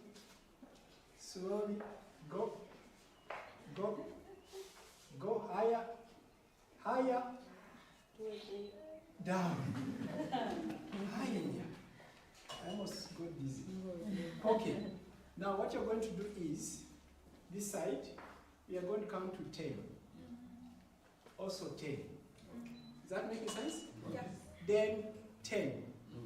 Then 10. Have you got that? Yes. Then we count 9.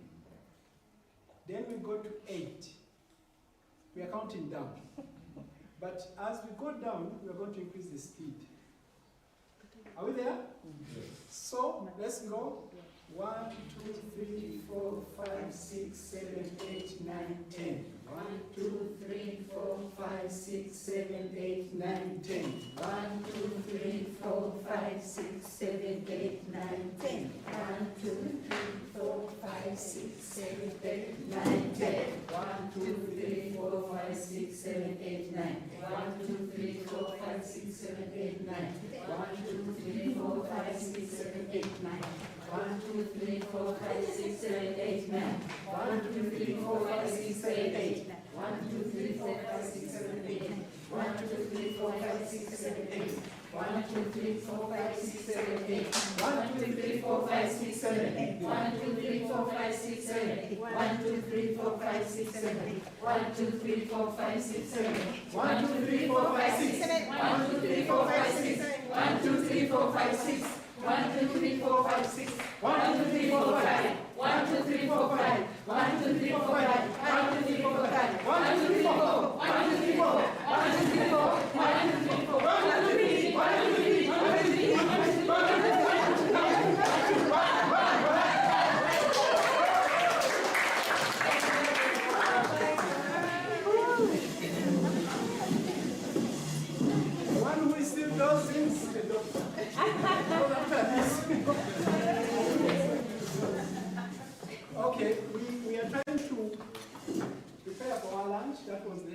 test for it. And when we return, then we go. The reason why I put it that way is that together custom suni. What's that in English? Pitch. Okay? They are not hard things, they are easy things, and it's always my joy to ensure that people get to understand what they are. So we'll talk about them. But I'm going to use 3 minutes. It's okay. Okay. I'm going to 3 minutes to